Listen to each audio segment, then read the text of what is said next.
Leemos la palabra del Señor en Filipenses capítulo 3 en el nombre del Padre, del Hijo y del Espíritu Santo. Por lo demás, hermanos, gozaos en el Señor.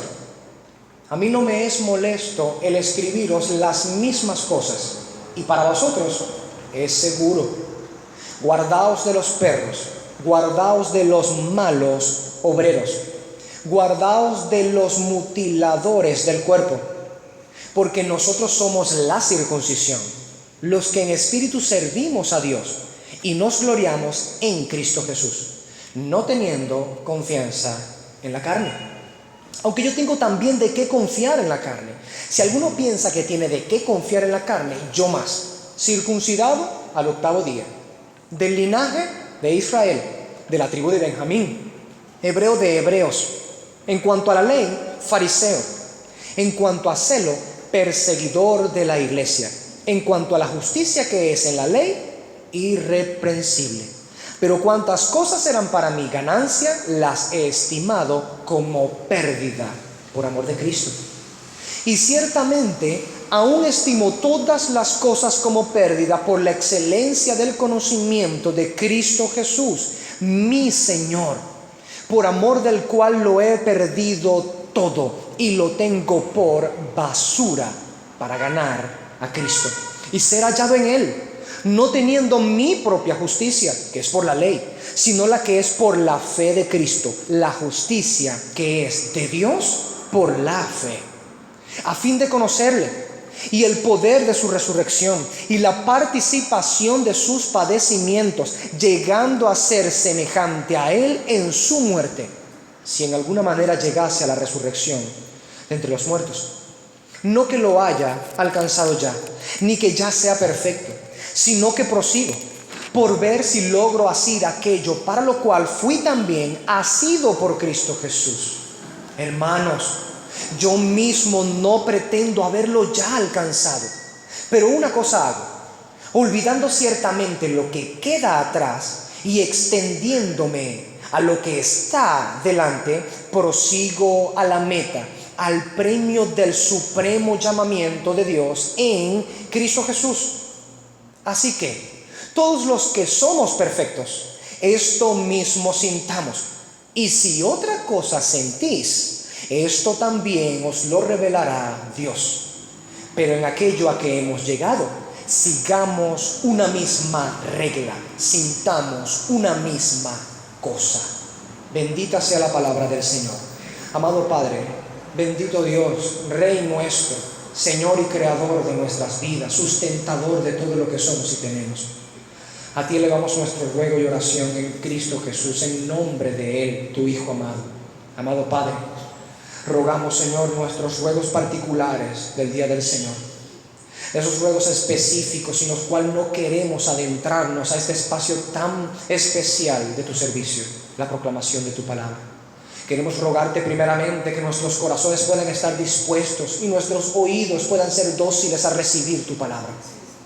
Que tu iglesia pueda abrir sus corazones y sus mentes, no solo sus oídos, para recibir la palabra.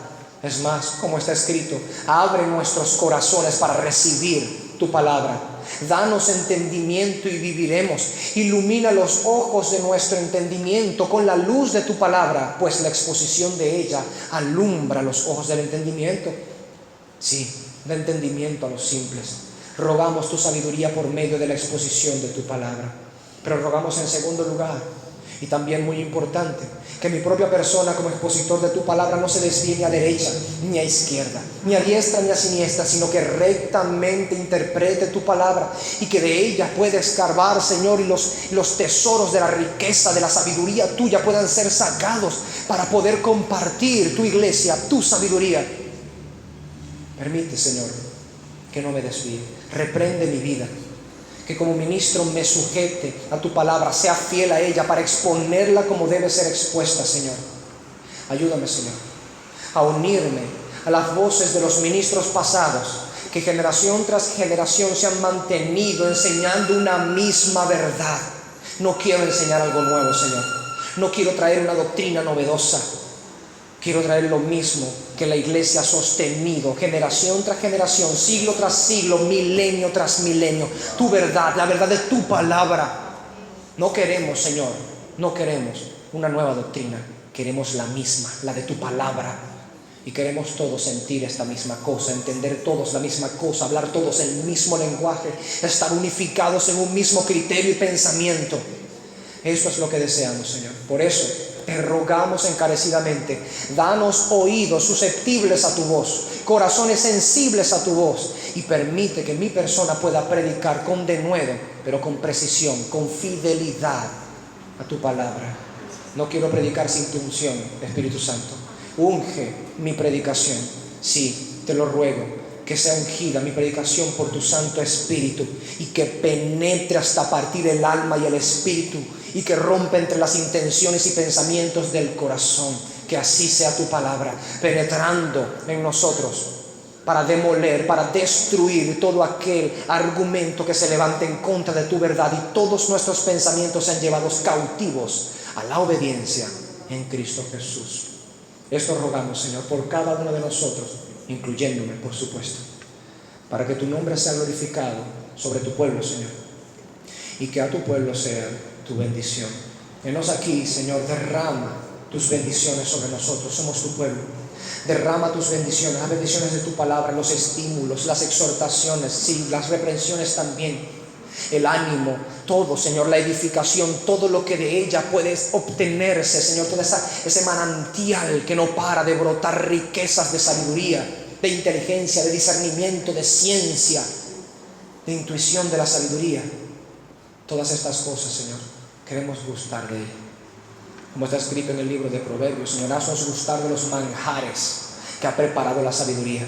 Haznos beber del vino que ha mezclado la sabiduría. Haznos pernoctar entre las columnas que labró la sabiduría.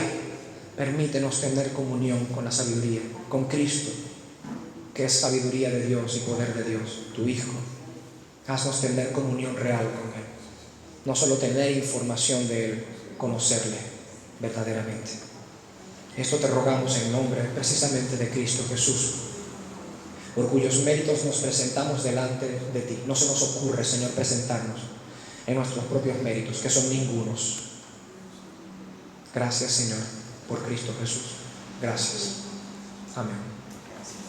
Puede sentarse, amado hermano.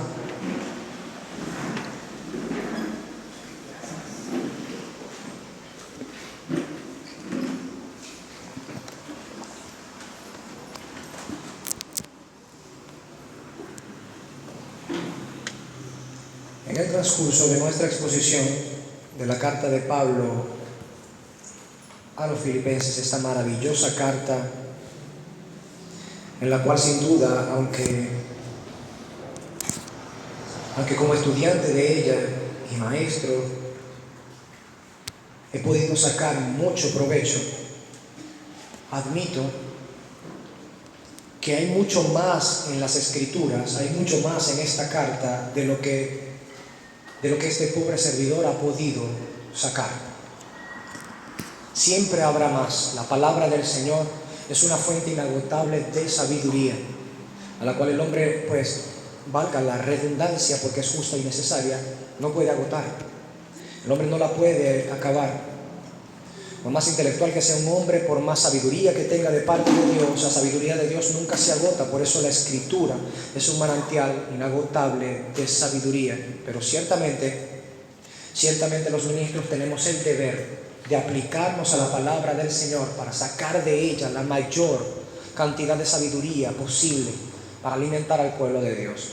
Es un sagrado deber, es un privilegio delante del Señor, es un santo llamado que puede acarrear condenación para los que hablamos aquí de parte de Dios y delante de Dios. Como por supuesto, bendiciones también, si el Señor en su gracia nos permite hacer bien el trabajo. En el capítulo 13, el apóstol Pablo entonces ha continuado con su exhortación y sus estímulos, sus palabras de estímulos, de advertencia, de exhortación a la iglesia en Filipos. Él está desde un principio en el capítulo 3, y lo ha hecho también en el pasado en los otros dos capítulos, fomentando la unidad de la iglesia filipense. Él desea que la iglesia en Filipos tenga unanimidad. Por supuesto, de esto vamos a estar hablando mucho hoy. El punto de todo ello es que hay personas que estaban dividiendo la iglesia y no había unanimidad correcta entre ellos. La forma en la que esta unidad estaba siendo minada era minando la doctrina de la iglesia. Y más propiamente minando la soteriología o la doctrina de la salvación. ¿Cómo puede uno ser salvo? ¿Cómo puede uno llegar a ser salvo? Y este es el punto. Que precisamente los judaizantes estaban haciendo daño a la iglesia con las doctrinas que ellos estaban enseñando. Así que a Pablo le preocupaba esto, por supuesto. ¿Cómo no habría de preocuparle al apóstol Pablo que la iglesia de los filipenses estuviera siendo minada desde adentro? La gran preocupación del apóstol Pablo era precisamente que estos terribles daños ocurrían no desde afuera, a lo cual la iglesia estaba soportando con tenacidad y firmeza, sino ¿dónde? Desde dentro. Desde dentro. Personas que estaban tomando la doctrina de la salvación tan central en la iglesia y habían empezado a torcerla poco a poco, adjudicándole a las obras de las personas la capacidad, en conjunto con la fe en Cristo, de justificar a los creyentes. Ellos tenían una especie ya de doctrina católica romana: fe más obras para ser justificados. Así que Pablo, por supuesto, al ver esta terrible intención que tenían los judaizantes, los maestros judaizantes, arremete contra ellos de la manera en la que ya hemos venido estudiando. Y da tan fuerte contra ellos que cuando expone, los epítetos que utiliza son muy fuertes. Les llama perros, les llama malos obreros y les llama mutiladores del cuerpo, un vocablo que en la Septuaginta, la versión griega de las hebreas escrituras, se utilizaba para los adoradores de Baal. ¿Se acuerdan el pasaje? ¿No? Elías, los profetas de Baal estaban rindiendo tributo a su Dios y empezaron a sajarse, a mutilarse. La forma en la que Pablo se expresa de ellos es completamente indignada. Es una forma que no admitía o daba ninguna concesión. La doctrina del Señor, el evangelio, estaba siendo pervertido desde adentro. Pablo no lo iba a permitir. Así entonces habla contra ellos. Y primeramente, después de dar todo esto, habla en su propio ejemplo que él mismo no pudo obtener la justicia siguiendo por los medios que los judaizantes estaban enseñando a la iglesia en Filipos. Vale decir entonces claramente que si los filipenses seguían la doctrina de los judaizantes, llegarían a la misma deplorable y miserable decepción que había llegado el apóstol Pablo, al encontrar que por más que él reuniera todos los requisitos naturales que había reunido, no podía alcanzar la justicia de Dios. Él no era perfecto y la justicia de Dios requería que él fuera perfecto.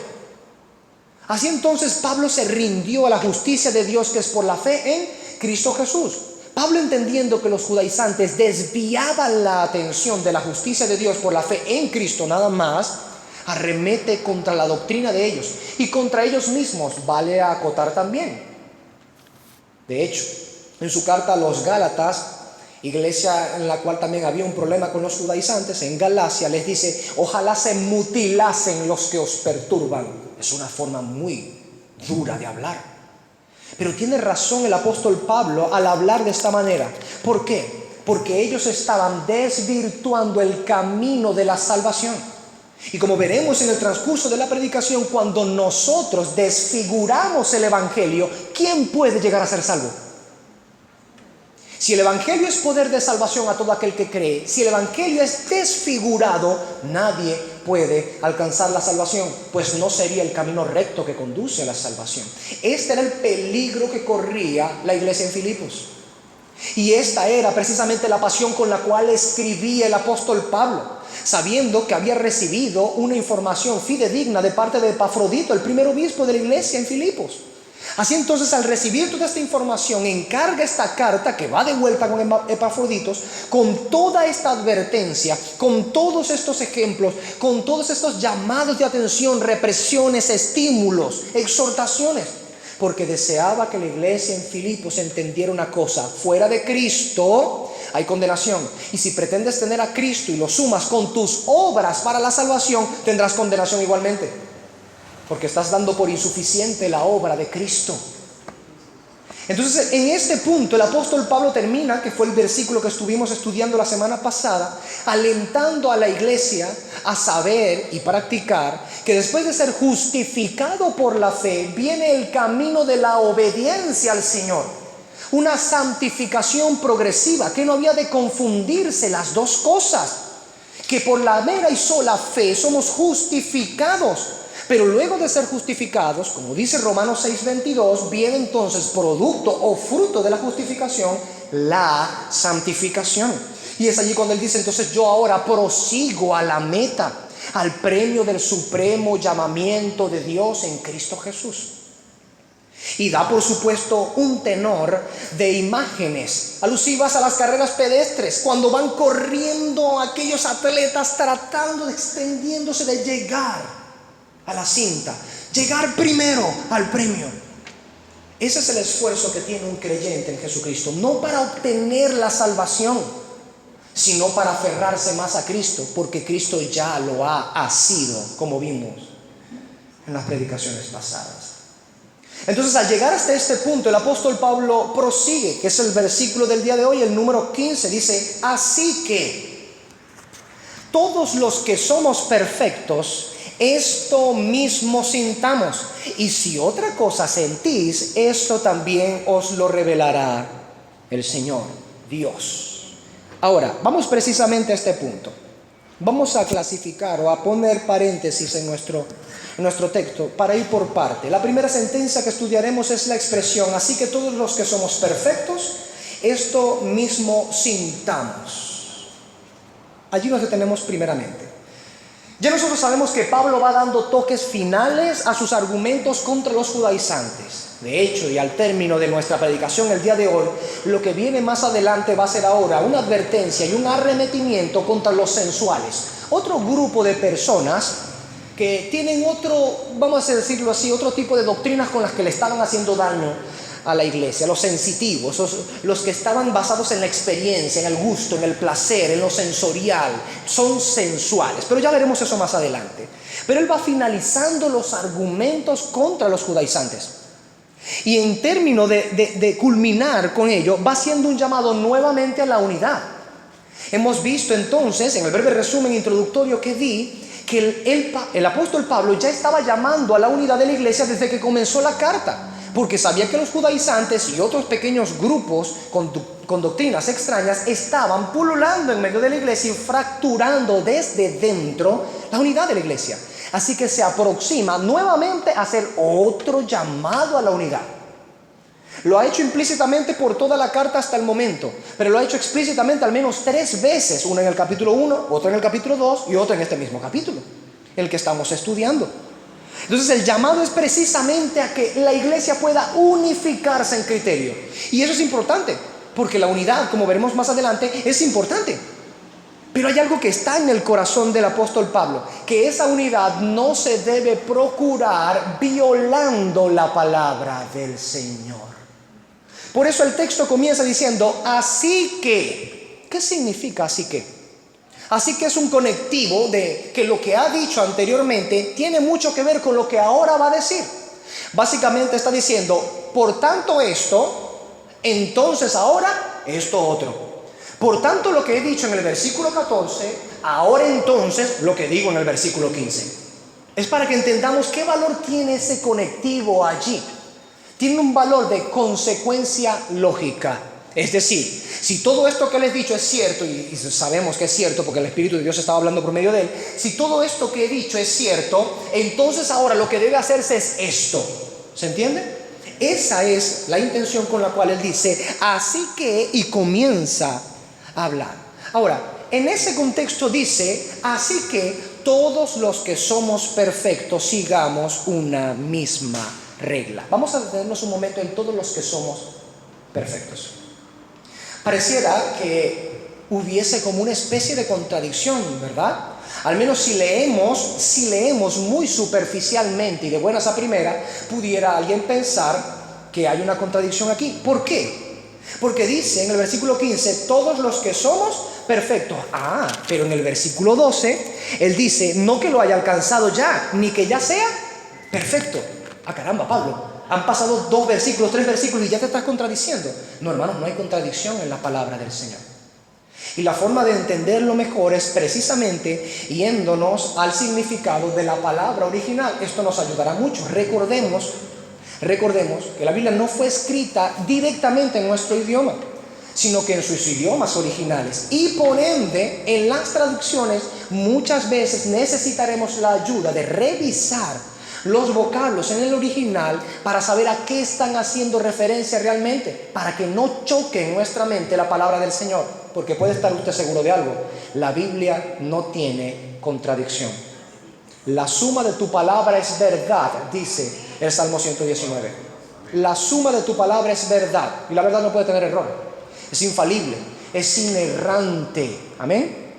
Bien, entonces, ¿qué es lo que hay? No hay contradicción, ya lo hemos dicho. Primero vamos a empezar aclarando por qué no hay contradicción. En el versículo 12, cuando ya lo estuvimos estudiando, lo aclaré también, pero lo vuelvo a retomar para aclarar que no es una contradicción. Cuando el apóstol Pablo dice, yo no soy perfecto, se está refiriendo precisamente a la santificación absoluta. Nadie en esta tierra puede aspirar a tener una santificación absoluta. Es decir, aspirar me refiero a pretender mejor. Aspirar sí, pretender tenerla no. Aspirarla sí, porque nuestro Señor Jesucristo en Mateo capítulo 5, versículo 48, ha dicho claramente, sed pues perfectos, como vuestro Padre Celestial es perfecto. Así que la aspiración es legítima, pero la pretensión de haberlo alcanzado ya no es legítima y mentirosa además. Si alguien pretende haberlo alcanzado ya, miente. Es como decir, ya yo no tengo pecado, ya lo alcancé, ya yo no peco. Sí, créanme, hay personas que pueden llegar a pretender eso. Yo conocí uno una vez.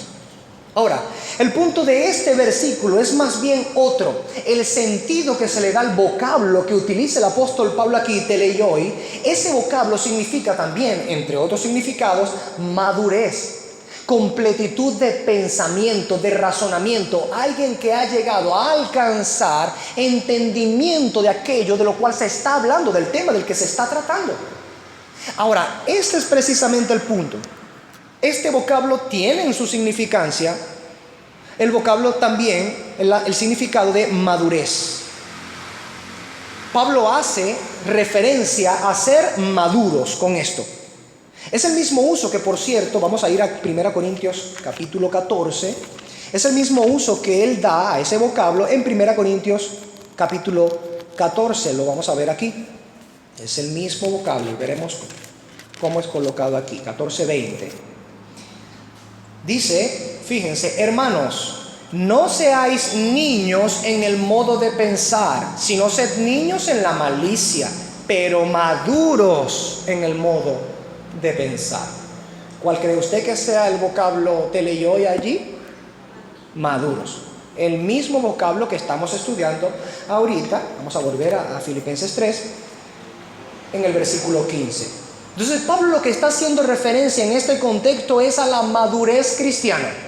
Ciertamente él no ha alcanzado la perfección de la santificación absoluta. Él va en camino de la santificación progresiva, como ya lo hemos aprendido. Todo creyente es como la luz de la aurora. Va de continuo crecimiento en crecimiento y en crecimiento hasta que la luz esclarece. La luz del día esclarece por completo. Así es el camino del justo. Así que él no lo ha alcanzado todavía. Él no ha sido esclarecido totalmente todavía. No ha sido glorificado. Por eso dice, yo no lo he alcanzado aún, pero me muevo hacia allá. Es lo que viene diciendo. Prosigo a la meta. De modo que cuando llega a este punto y dice, así que todos los que somos perfectos, está haciendo referencia a la madurez. Es decir, todos aquellos que hemos alcanzado madurez en el cristianismo. Todos aquellos que hemos llegado a entender el evangelio, a abrazarlo, entenderlo, conocerlo. Esos son, según el testimonio del apóstol Pablo, inspirado por el Espíritu, maduros en la fe. La intención del apóstol es realzar que quienes andan en madurez sostienen y sienten una misma cosa. Pues dice, los que somos maduros, esto mismo sintamos. ¿Qué es lo que se supone los maduros en la fe, del cual él está exponiendo? ¿Qué es lo que se supone deberían sentir? ¿Qué cosa misma deberían sentir? ¿Deberían tener acuerdo ellos? Bien, cuando vemos el contexto, es lo que hemos venido estudiando. Que la justicia de Dios se obtiene única y exclusivamente por medio de la fe en Cristo Jesús. Y nada más que la fe en Cristo Jesús. Y que a partir de ello, la obediencia del creyente se va hacia el Señor como un agradecimiento. Y van con esfuerzo hacia Dios porque Dios lo está atrayendo. Como dice el apóstol Pablo allí, así aquello por lo cual yo también fui asido por Cristo Jesús. Así que este es el punto. ¿Qué es la misma cosa que deberían sentir los maduros? Lo que él viene hablando del contexto. Que la justicia de Dios no puede hallarse por otro medio que por medio de la fe en Cristo Jesús. Y nada más. Entonces, ¿qué es lo que está ganando o procurando el apóstol Pablo al exponer esto de esta manera, sabiendo el rollo que haya encendido allá en la iglesia en Filipos? Que los mismos judaizantes, cuando escucharan la carta, nuevamente sintieran un estrujón de orejas y de corazón. No solamente les había dicho perros, no solamente les había dicho malos obreros, ellos se jactaban de ser buenos obreros haciendo la obra de Dios. Y no solamente les ha dicho mutiladores del cuerpo, sino que ahora les dice inmaduros. No les basta, no les es suficiente la obra de Cristo, pero los maduros tienen suficiencia en la obra de Cristo. Encuentran la suficiencia en la obra de Cristo. Sienten todos una misma cosa. Note el cambio que él precisamente hace en la persona. Primera persona plural. Esto mismo sintamos. Los que somos maduros, esto mismo sintamos.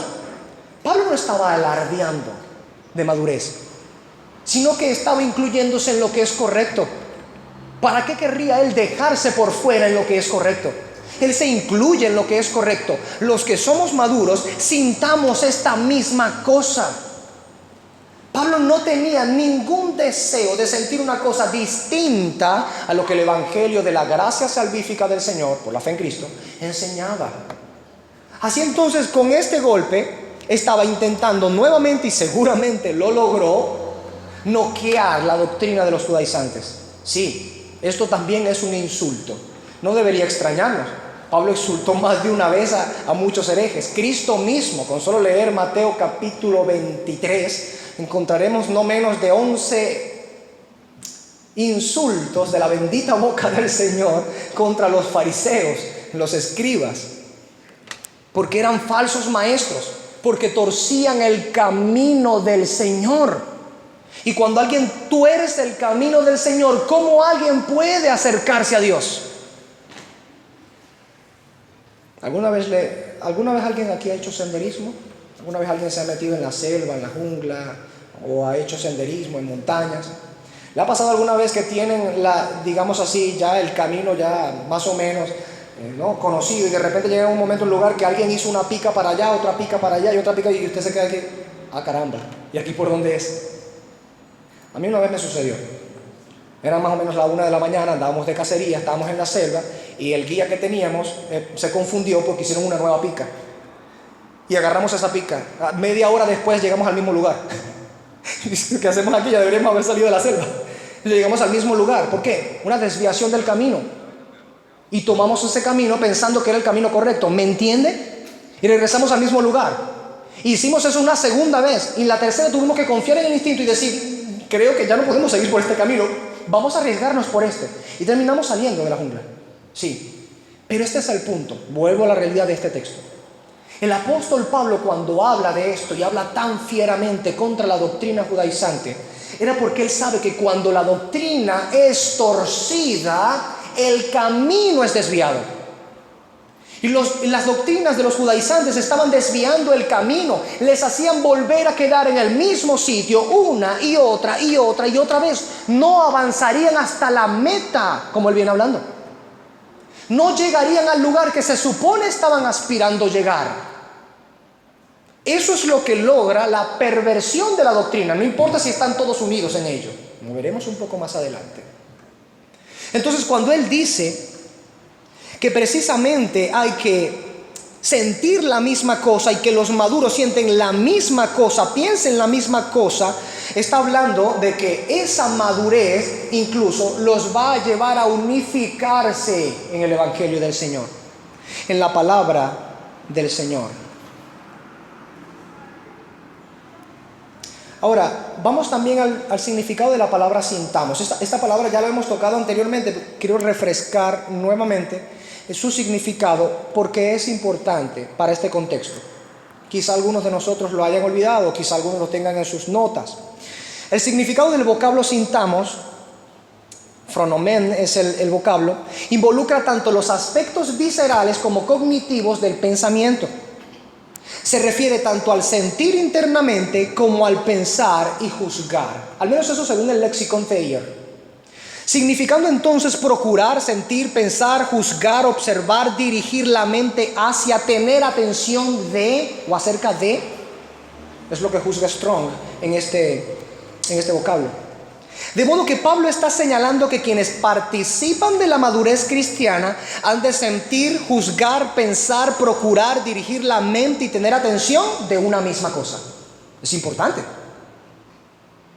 Es importante entonces lo que Pablo está diciendo, porque involucra dos cosas que deberían llamar nuestra atención. Primero, son maduros los que lo están haciendo, es decir, aquellos que han alcanzado un discernimiento correcto del Evangelio, de la palabra del Señor. Así que debería llamarnos la atención, porque si los maduros están en ello, hay algo bueno que está pasando allí. Es más, Pablo mismo se incluye diciendo todos los que somos perfectos, los que somos maduros. ¡Ah, caramba! Yo no quiero estar fuera de ese grupo. Es lo que debería incentivar la carta de Pablo a los filipenses. Yo no quiero estar fuera del grupo que tiene madurez. Quiero entender lo que debe entenderse. Quiero discernir lo que ha de discernirse. Porque si no discierno lo que ha de discernirse, si no se entiende lo que ha de entenderse, no voy a estar en el camino correcto. Corro peligro de desviarme del camino. Y lo segundo es sentir una misma cosa.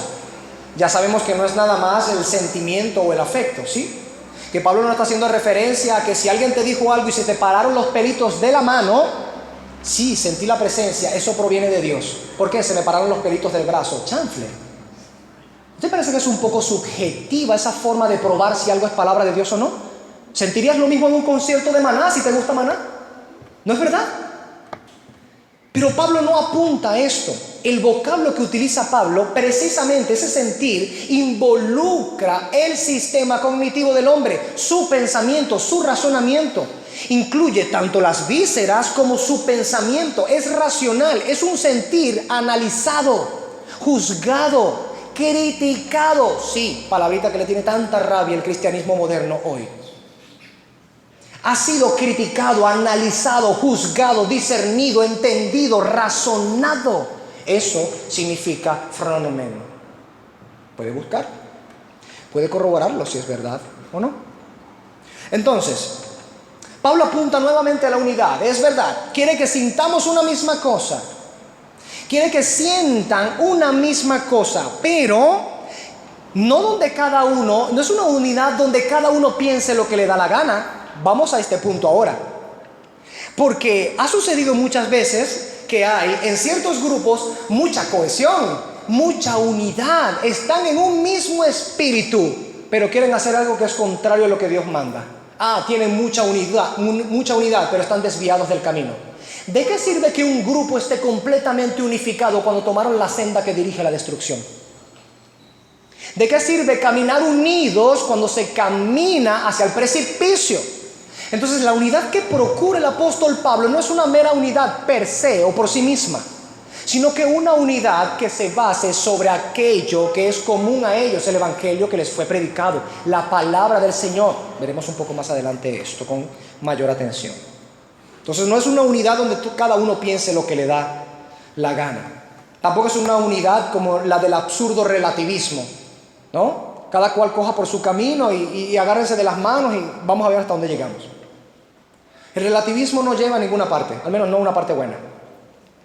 El relativismo es autodestructivo. El relativismo, el subjetivismo, aquello de cada cual piense lo que quiera pensar y eso está bien delante del Señor, no hace más que destruir el alma, prepara, es la antesala al infierno. El relativismo es la antesala al infierno, es una autodestrucción. No podemos tener verdaderamente el sendero que dirige a la vida sin la palabra del Señor. Si nos hacemos ley para nosotros mismos, si buscamos hacer lo que nos da la gana hacer, aunque estemos unificados y de acuerdo entre nosotros, sintiendo la misma cosa, es la antesala al infierno. Pablo acusa como inmadurez la forma de pensamiento distinta a la de él. ¿Sí? Lo notó, ¿verdad? Todos los que somos maduros sintamos una misma cosa. Está diciendo, todos aquellos que no piensan como yo son inmaduros. Pudiera parecernos arrogante, pero no es así. Porque él no está apelando a su entendimiento per se, como si él dijera, yo tengo las de saber, yo soy el más intelectual, yo soy. No. Hemos estudiado en toda la carta que lo que más procura el apóstol Pablo es dirigir la mente de los filipenses. ¿A quién? A Cristo, como ejemplo sobre todas las cosas, centralidad de Cristo sobre todas las cosas. Y les advierte que los judaizantes precisamente están torciendo el evangelio de Cristo. Por eso cuando les dice, los que somos maduros, pensemos o sintamos la misma cosa, está diciendo, todo aquel que piense distinto al evangelio que les expuse, están al menos en inmadurez. Si siguen una doctrina distinta a esta, están al menos en inmadurez. Porque hemos de sentir una misma cosa, que el evangelio que les he predicado, de la salvación por la gracia de Dios, de la justificación por la sola fe en Cristo Jesús, de la santificación en el Espíritu Santo en obediencia a la palabra del Señor. Los judaizantes habían hecho una melcocha, una mezcla extraña allí, confundiendo todas las cosas y llevando, por supuesto, a los filipenses a confiar en sí mismos, en sus propias obras. Una especie de, ¿cómo lo diríamos ahorita?, de evangelio sucaritas. Despierta el tigre que hay en ti. Tú puedes, dale una ayudadita a Jesucristo. No ha sido suficiente lo que Cristo ha hecho. Hace falta que tú también puedas hacer las obras de la ley y por supuesto así darle la ayudadita que necesita Jesucristo. Es blasfemia. Es herejía. Y Pablo estaba indignado. Así que les escribe con la autoridad apostólica diciendo, los que somos maduros, esto mismo sintamos. Está escribiendo como un apóstol inspirado por el Espíritu de Dios. Y hablo de los apóstoles verdaderos, los de la Biblia. No esta manga de usurpadores el día de hoy que se hacen llamar apóstoles y no son sino mercaderes de la fe. Esos son. Los apóstoles son los que están aquí en la Escritura y ellos con la autoridad canónica escribieron. Y esto precisamente es lo que Pablo está diciendo. Por eso Pablo puede decir esto sin sonar arrogante. Él está diciendo una realidad. Los que están en madurez sostienen que la gracia del Señor nos ha dado en Cristo Jesús por la fe en Él, la justicia y nada más que por la fe. Los judaizantes desechaban la gracia del Señor. ¿Cómo? Menospreciando la suficiencia de la obra de Cristo. Llevando a la iglesia en Filipos a creer en sí mismos. Pablo como apóstol les dice, no, la madurez es esta. Sentir esto que ya les he predicado y enseñado y de lo cual les hago énfasis. Razonar esto, juzgar esto, dirigir nuestra mente hacia esto. Tener atención acerca de esto. Eso es lo que significa sintamos una misma cosa. Eso es lo que significa ese vocablo fenomenal. Por supuesto, ha de aclararse algo. Pablo da por sentado que quienes llegan a la madurez para tener este tipo de unanimidad, que es la que se procura, deben emplear y tener ejercitados los sentidos en el uso del discernimiento. Vamos a ir a la Escritura en Hebreos capítulo 5. Otra carta del apóstol Pablo, esta vez a los judíos, a los hebreos. Y en el versículo 14 del capítulo 5, notemos cómo el apóstol da esta expresión. Estamos hablando acerca de la madurez y la unidad en esa madurez. Veremos que esa madurez tiene mucho que ver con doctrina, palabra que el cristianismo moderno aborrece, se cansa de la palabra doctrina. Incluso hay uno muy conocido por allí diciendo que los jóvenes no quieren doctrina, los jóvenes quieren a Jesús. ¿Cuál Jesús, cabezón? ¿Cuál? ¿El de los mormones quizá? ¿El de los testigos sin Jehová? Porque hay muchos Jesús, hay muchos falsos Cristos. Cristo mismo lo dijo. ¿Cuál Jesús? Necesitamos la doctrina correcta para saber qué Jesús es el verdadero y cuál es el Jesús que salva. Un Jesús que es un ídolo no salva, te dirige al infierno. ¿Crees que puedes ser salvo si crees en el Jesús de los mormones? A ver, ¿podrás ser salvo? Quizás porque no conocen muchos la doctrina de los mormones. Es una diablura, es una locura esa doctrina. ¿Y qué tal la de los testigos sin Jehová? ¿Serás salvo si crees en el Jesús de los testigos sin Jehová? No puedes, ese Jesús ni siquiera es Dios. ¿Te das cuenta? ¿Importa o no importa la doctrina? Claro que importa. Sobre todo en orden de adquirir madurez en el camino del cristianismo, en la religión verdadera. Este es el punto. Pablo entiende claramente que la madurez cristiana, para tener una unidad que sea firme, sostenible en el tiempo y además agrade a Dios, tiene que ser basada en la doctrina de Dios. ¿Qué dice?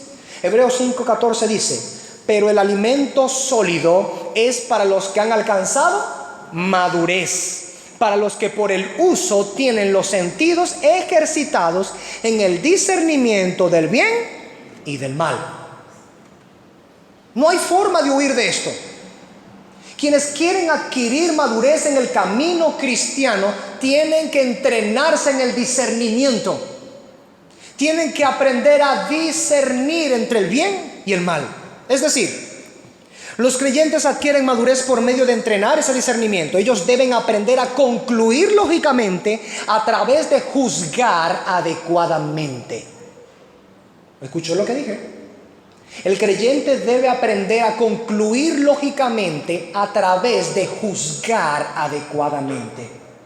Vaya combinación de palabras que el cristianismo presente aborrece. Juzgar, por ejemplo, ¿no? Palabra preferida sobre todo de los falsos profetas. Claro, muy conveniente. No juzguéis. Claro, cuando ellos andan en pecado no quiere que juzgue nadie. Pero Jesucristo dijo: juzgad con justo juicio. Y la Escritura dice en 1 Corintios capítulo 2 que los que están en Cristo, los que son espirituales, los que tienen la mente de Cristo, juzgan todas las cosas. Esos pasajes no van a escucharlo ustedes ser predicados por estos falsos profetas. No, ni locos. Pero este es el punto.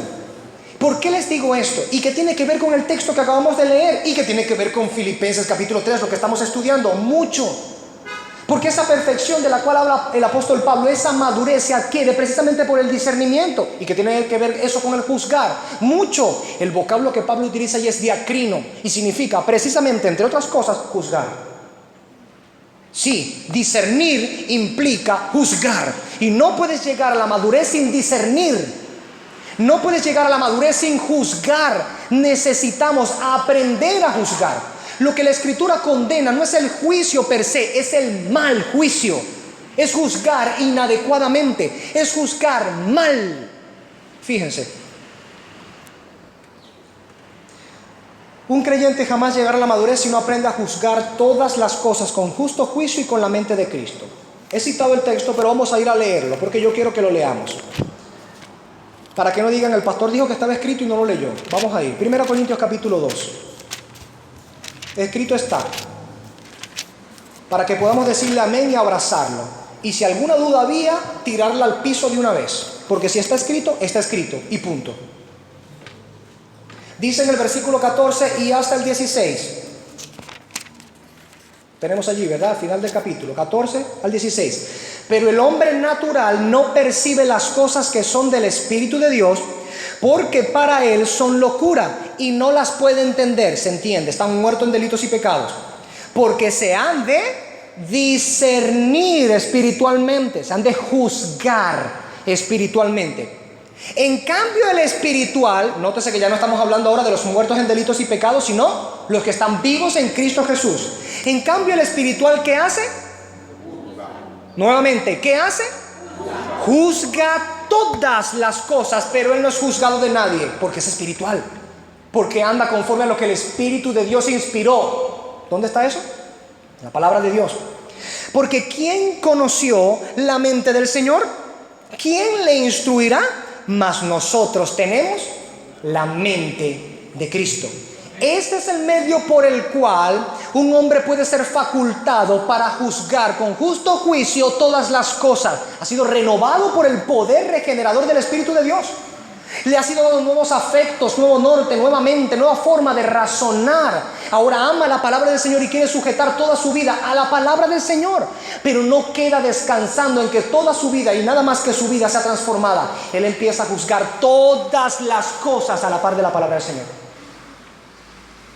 Él va a tomar un trabajo y dice, ¿esto glorifica al Señor? ¿Es este trabajo conforme a la ley del Señor? Comienza a juzgar, comienza a discernir entre el bien y el mal. ¿Será esto provechoso? Voy a tener esta relación de noviazgo. ¿Será esto realmente agradable al Señor? Comienza a juzgar todas las cosas. Voy a tener esta amistad, este amigo. ¿Será esto verdaderamente provechoso a mi alma? ¿Cómo sé si algo es provechoso a mi alma? Me hace sentir bien, pero ¿mis sentimientos son el estándar? No. ¿Cómo juzgo que es verdaderamente algo correcto? ¿Se entiende? Necesito juzgar, necesito discernir, necesito establecer un juicio entre lo que es bueno y lo que es malo. Y el creyente va creciendo precisamente en ejercer y aplicar un juicio conforme a la justicia de Dios que está en su palabra. La mente de Cristo formándose, dándose forma en nosotros cada vez más, pensando como Cristo pensaba, andando como Cristo andaba, aprendiendo a pensar como Cristo pensaba, aprendiendo a juzgar como Cristo juzgaba. Esa es una de las cosas por la cual la iglesia cristiana está tan sumida en el pecado y la inmundicia y la cochinada del día de hoy. No juzgan lo que deberían haber juzgado. Entonces hay personas, por ejemplo, en las tarimas, porque púlpitos no se les puede llamar, ahí en fornicación, en adulterio y en diversos pecados, entonces ministrando al pueblo. ¿Por qué? Es una iglesia que ha perdido el juicio. ¿No se da cuenta? Pero Pablo dice, por ejemplo, en esta misma carta, en el capítulo 5, a un malvado que era conocido por haber tenido relaciones ilícitas sexuales, yo ya he juzgado al tal. Quiten a ese perverso de en medio de la iglesia. ¿Les parece palabras duras? Un poco de levadura, dice él allí, leuda toda la masa. El discernimiento es necesario para la madurez de una iglesia. El juzgar con justo juicio es necesario para la madurez de una iglesia, para la madurez personal y colectiva, la del cuerpo. Cuando los miembros de una iglesia se niegan a crecer en madurez, se negarán, por supuesto, a tener unión en un mismo criterio y empezarán a aflojar los linderos. Cada uno piense como bien le parezca, como termina el libro de los jueces. Cada uno hacía lo que bien le parecía, porque en aquellos tiempos no había rey. Así andan muchas iglesias el día de hoy. Andan haciendo lo que bien les parece, porque para ellos en realidad no hay rey. No hay un rey que haya dado una ley a la cual sujetarse y por medio de la cual tengan que juzgar todas las cosas bajo su dominio, es decir, toda la tierra, porque toda la tierra es su dominio. Ese es el punto. Entonces, volviendo precisamente a nuestro sentido original, distinguir entre lo adecuado y lo inadecuado, discernir entre el bien y el mal, juzgar entre lo que es correcto y lo incorrecto, fundamentados en la bendita y santa palabra del Señor. Eso es lo que Pablo dice que los maduros hacen. De hecho, dice, pueden alimentarse de alimento sólido. Ya Pablo no se anda con miramientos, sin paliativos, lo dice claramente. Los bebés necesitan leche y los que son maduros comen alimento sólido. No debería extrañarse, por supuesto. Yo a mi hija de 1 año no le puedo meter un bistec. No porque el bistec sea malo, no porque el bistec haga daño, sino porque ella no está capacitada para masticarlo y digerirlo. ¿Se entiende? No lo puede procesar, no está ejercitada para ello. Eso es lo que Pablo está diciendo en ese texto. Aquellos que son maduros han llegado a la madurez y pueden comer alimento sólido porque han ejercitado sus sentidos en el uso del discernimiento. Pero hoy la iglesia dice, no juzgues, aquello tampoco. Aquello será una herejía, no juzgues, déjalo tranquilo. Eso que está enseñando ese hombre será bíblico, no lo juzgues, déjalo tranquilo. ¿Por qué cree que pulula tanta herejía y blasfemia en las iglesias de hoy? Porque la iglesia ha perdido el juicio y por lo tanto no tienen madurez. No las hay. Si les dieran leche adulterada, igual se la tragarían porque no pueden hacer nada más. No tienen dientes para masticar. Por esto los inmaduros se van detrás de todo viento de doctrina. ¿Recuerdan esa expresión del apóstol Pablo, verdad? Viento de doctrina. Llegaba entonces cualquier notición y, ¡ay, esto suena nuevo! Esto suena fresco. ¿Han escuchado esa expresión el día de hoy? Ese pastor vino con una unción fresca. Yo no quiero ninguna unción fresca. Yo quiero la misma unción de siempre. La del Espíritu Santo que nunca cambia, que es el mismo ayer, hoy y por los siglos. Esa es la unción que nosotros debemos procurar, no la unción fresca. ¿De dónde rayos viene esa unción? Solo para llamar la atención y calmar la comezón de oído que tienen muchos por las doctrinas de demonios que hay el día de hoy. Lo dice la palabra, escrito está, ¿o no? Y se amontonan maestros conforme a sus propias concupiscencias. Los buscan. Ay, que me gusta este maestro. ¿Por qué? Me da donde quiero. Me dice lo que quiero oír. Pero aquel que te dice a rajatabla, la palabra del Señor condena esto. Y estás bajo juicio si tú no te arrepientes del pecado y entras en intimidad con el Señor y tienes fe en el Señor y te santificas a ti mismo. No, eso me suena muy legalista. Eso suena muy religioso. La iglesia ha perdido el juicio y por lo tanto ha perdido la madurez. No puede adquirirse madurez si no es por medio de ejercitar los sentidos en el uso del discernimiento, para que cuando lleguemos a madurez podamos sentir una misma cosa y no haya un grupo por aquí y otro grupo por allá sintiendo una cosa aquello, sintiendo el otro aquello y sintiendo el otro aquello, cada cual detrás de cualquier viento de doctrina que le aparezca. Esa es la verdadera unidad cristiana. Pablo está urgiendo a los filipenses que recuerden lo que les fue predicado, que sobre esa base ejerciten el discernimiento, el juicio, y que entonces, y solo entonces, entren en acuerdo con la verdad. Es con ella con quien tenemos que tener acuerdo. ¿Es importante el acuerdo entre nosotros? Por supuesto, ya vamos a ver algunos textos. Pero si quitamos de en medio el fundamento, ¿de qué carrizo sirve nuestra unidad? Dígame. ¿De qué sirve? Vamos a ir al profeta Amós, un texto bastante conocido en nuestra congregación. Igual lo tenemos que leer, aunque no lo sepamos de memoria. Dice 3:3 de Amós. A los que tienen las páginas pegadas de la Biblia porque no lo habían abierto, hágale mantenimiento. Amós capítulo 3, versículo 3 dice, una pregunta retórica, se responde a sí misma, sabemos la respuesta. ¿Andarán dos juntos si no estuvieren de acuerdo? Repito la pregunta. ¿Andarán dos juntos si antes no anduvieren de acuerdo? ¿No se pusieron de acuerdo? ¿Podrán realmente andar juntos? ¿Qué cree que va a ocurrir cuando no hay un acuerdo entre los que andan juntos? Vamos a pensarlo en diferentes estratos de la vida o esferas de la vida. A ver si así se nos hace más fácil pensarlo. ¿Qué va a pasar cuando no se ponen de acuerdo en un trabajo grupal en la universidad? No se ponen de acuerdo en lo que cada uno debe hacer. Cuando llegue el día de presentarlo, ¿qué cree que sea lo más probable que se presente ese día? Un desastre, ¿verdad? Vamos a dejarlo en desastre, en lo mínimo. ¿Qué sucede entonces si yo voy a tener una relación laboral y me busco un socio, por ejemplo, otra esfera de la vida, y quiero asociarme a una persona, pero no analizo bien, no juzgo, no discierno acerca de las cosas que debería discernirse antes de entrar en sociedad con una persona? ¿Qué va a ocurrir cuando comencemos a andar juntos en ese trabajo? ¿Qué va a suceder? Cuando mínimo, por supuesto, una pérdida y un desastre. Quién sabe si alguna otra cosa más nos llevaría a mayores pecados y mayores pérdidas. ¿Qué va a suceder precisamente si yo, soltero y sin compromiso, y me estoy quemando, y la Biblia dice que el que se está quemando se case? Voy y digo, esta muchacha en la iglesia está buena, bonita y barata.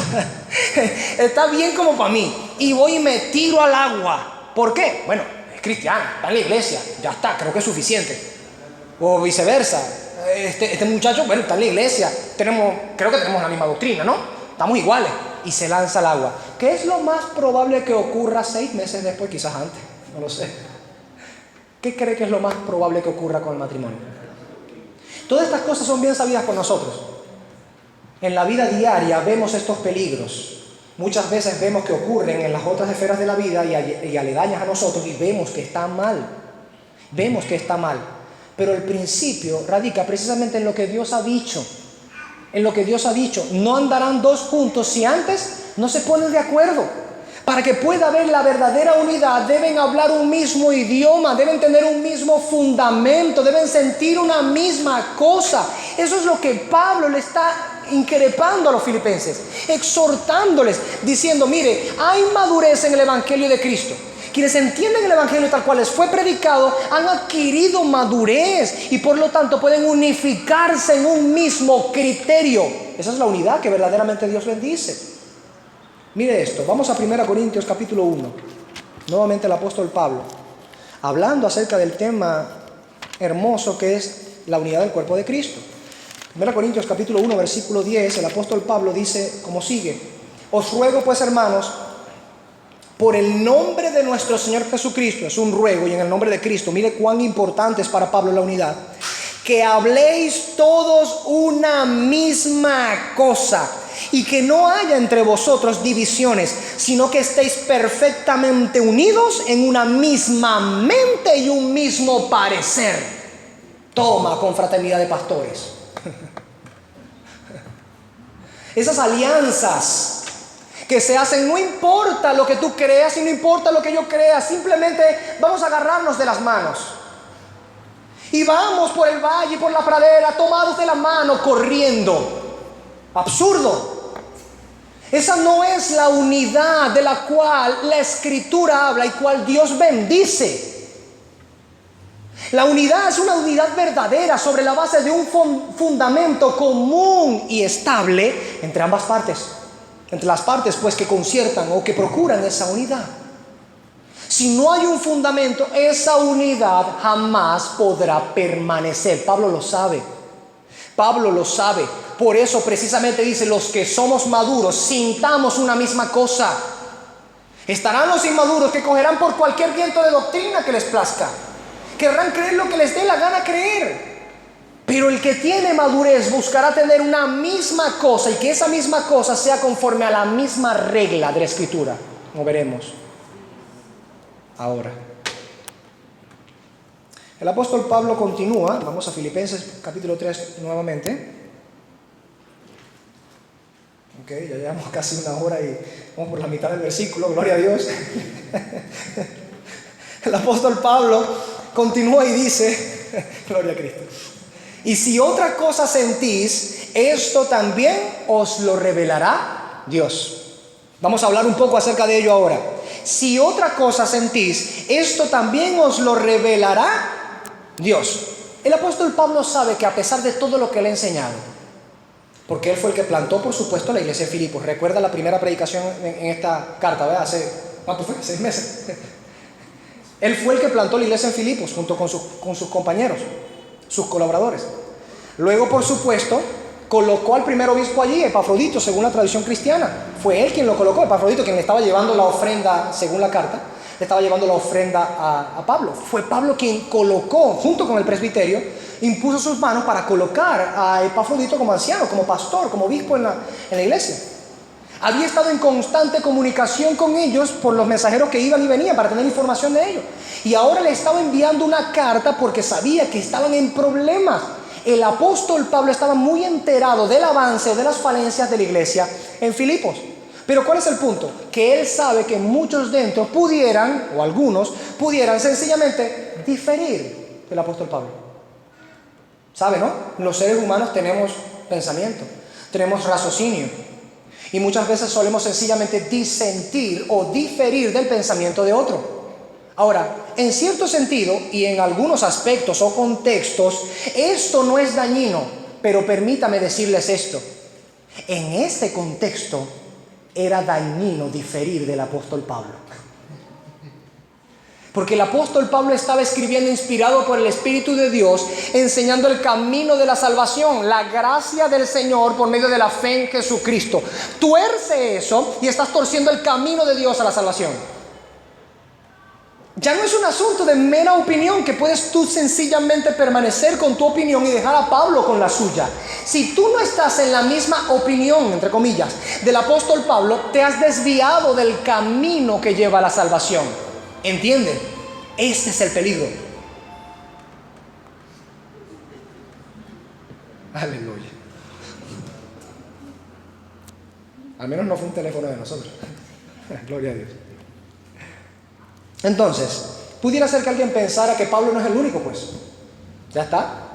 Y quizás pensaran como María y Aarón, ¿no? Que hablaron contra Moisés diciendo, bueno, tú no eres el único, ¿sabes? Dios también habla por medio de nosotros. Y de repente alguien allá en Filipos pudiera decir, bueno, pero, ¿qué pasó? Pues, pero ya nosotros tenemos como 10 años como iglesia, estamos fundados, estamos maduritos ya, estamos grandecitos. Podemos pensar por nuestra propia cuenta y decidir nuestro propio camino. Pablo que él se mantenga con su pensamiento y nosotros con el nuestro. Pudiera ser que alguien hubiera llegado a pensar así. ¿Cómo responde el apóstol Pablo? Diciendo, si otra cosa sentís, esto también os lo revelará Dios. Pudiera ser que alguien llegara a pensar, ahí está. Es decir, que Dios también estaba revelando por medio del otro hermano que estaba sintiendo otra cosa. ¿Será eso lo que dice el texto? Pero hay muchos el día de hoy que piensan de esa manera. Que si otro siente otra cosa y habla en nombre de Dios, pues Dios también lo ha revelado. Porque Dios habla por medio de este y Dios habla por medio de aquel, ¿cierto? Y como ya sabemos que entre los judaizantes habían maestros, es decir, que tomaban oportunidad para enseñar dentro de la iglesia, ¿qué iba a suceder? Pablo decía una cosa, por ejemplo, o Epafrodito, que estaba, por supuesto, unificado al criterio de Pablo, decía lo mismo que el apóstol Pablo, pero habían algunos maestros que se habían empezado a desviar y estaban empezando a enseñar otras cosas en la iglesia. ¿Se dan cuenta? Entonces la iglesia estaba, bueno, de repente puedo creer esto, o de repente creo aquello, o cual me guste más o se me acomode más, he de creerlo. El relativismo allí. ¿Cuál me gusta más? ¿Con cuál me siento mejor? Pero el apóstol Pablo dice claramente que si alguno difiere de él, el Señor le mostrará que está en error. Claro, si son de Dios, el Señor se lo va a mostrar. Eso es lo que significa este pasaje. Eso es lo que significa Dios también os lo revelará, o los revelará el Señor, Dios.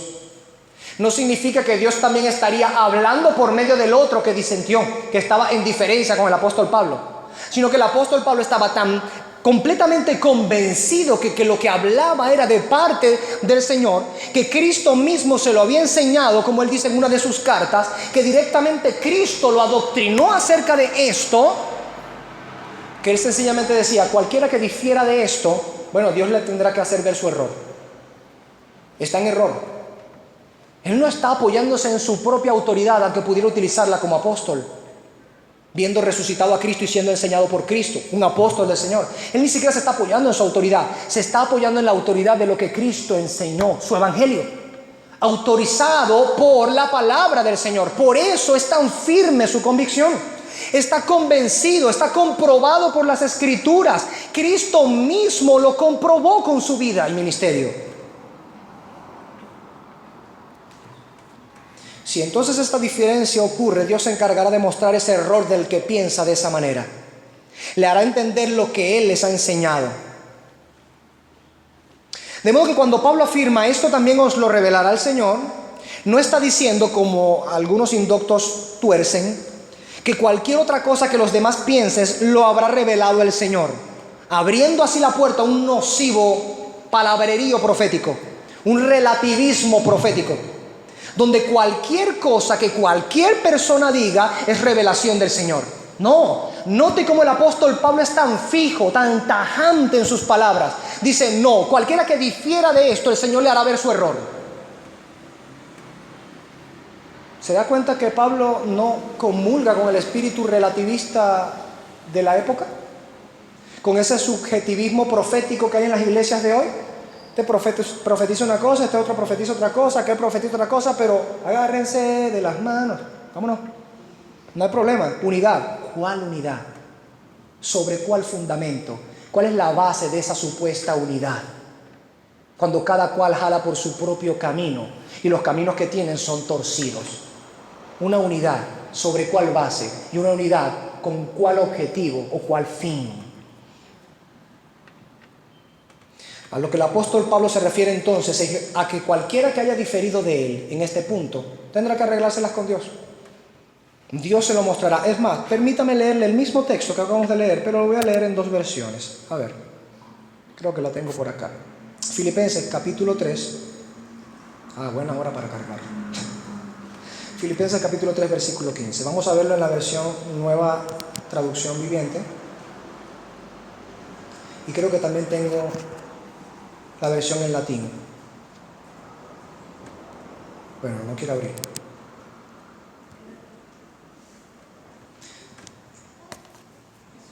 Entonces vamos a continuar.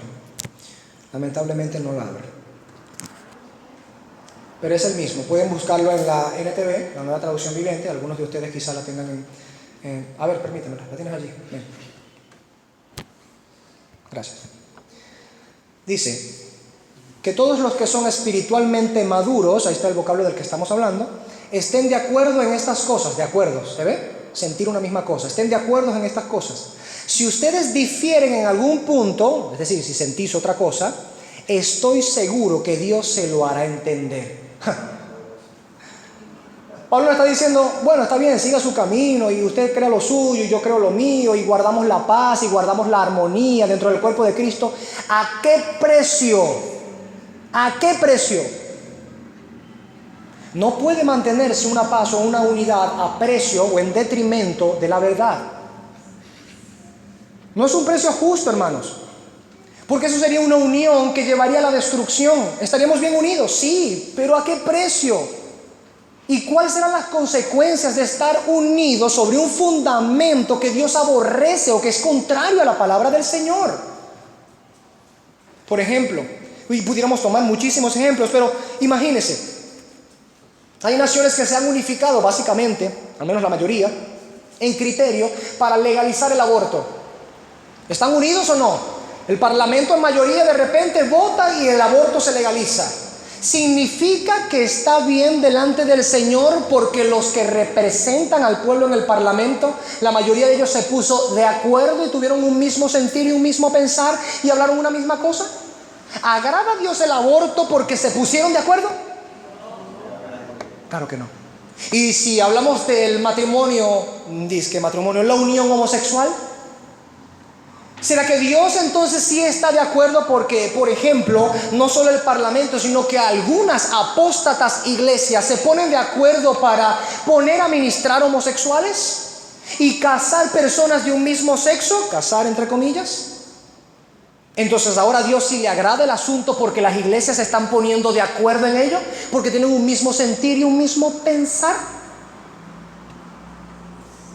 La unión per se no es agradable delante del Señor. Todo el que difiere de la doctrina del Señor va a tener problemas. Desviará el camino de la salvación. Oh, abierto. Voy a ir a la traducción que me faltó. La Vulgata Latina lo dice de esta manera. Me gusta como lo dice la Vulgata aquí. No le tenga miedo a ese vocablo, hermano. Pensemos pues así, todos los que somos perfectos, que si vosotros pensáis de otra suerte o de otra manera, confío en que Dios os iluminará también en esto y los sacará del error. Creo que lo dice más crudo y sin censura. Sí, y es que es así. Si por supuesto son parte del pueblo del Señor, si es un hijo del Señor, ¿cree usted que Dios le va a dejar en el error? No. No, tarde o temprano va a abrirle el entendimiento, lo va a hacer entender y la persona debe decir, santo Dios, porque yo estuve caminando todo este tiempo por este camino.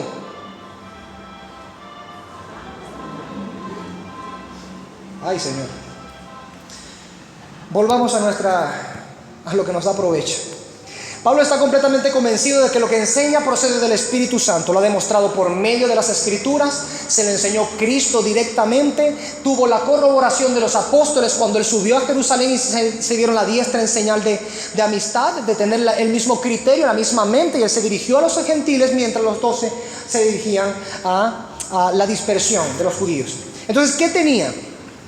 Que esas diferencias de opiniones, si bien el apóstol Pablo era muy condescendiente con quienes tuvieran opiniones encontradas con respecto a algunos asuntos que son secundarios o periféricos, en este punto no era así.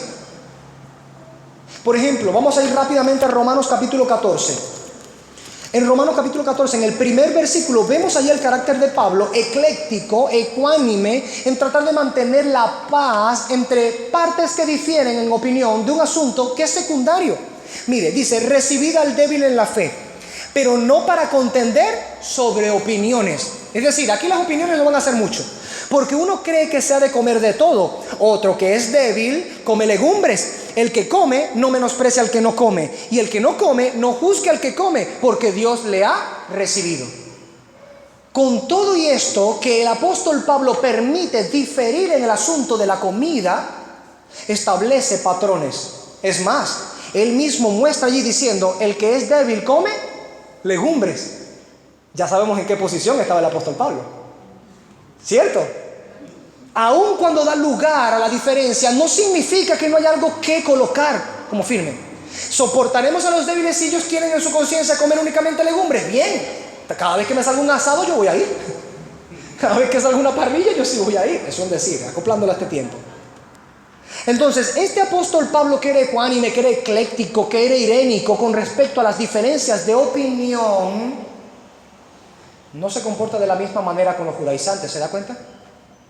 No permite una opinión distinta en la doctrina del evangelio, más propiamente en la soteriología, en la doctrina de la salvación. ¿Por qué? Precisamente por lo que hemos venido hablando. Tuerce el evangelio y ya no tendrás camino seguro a la salvación.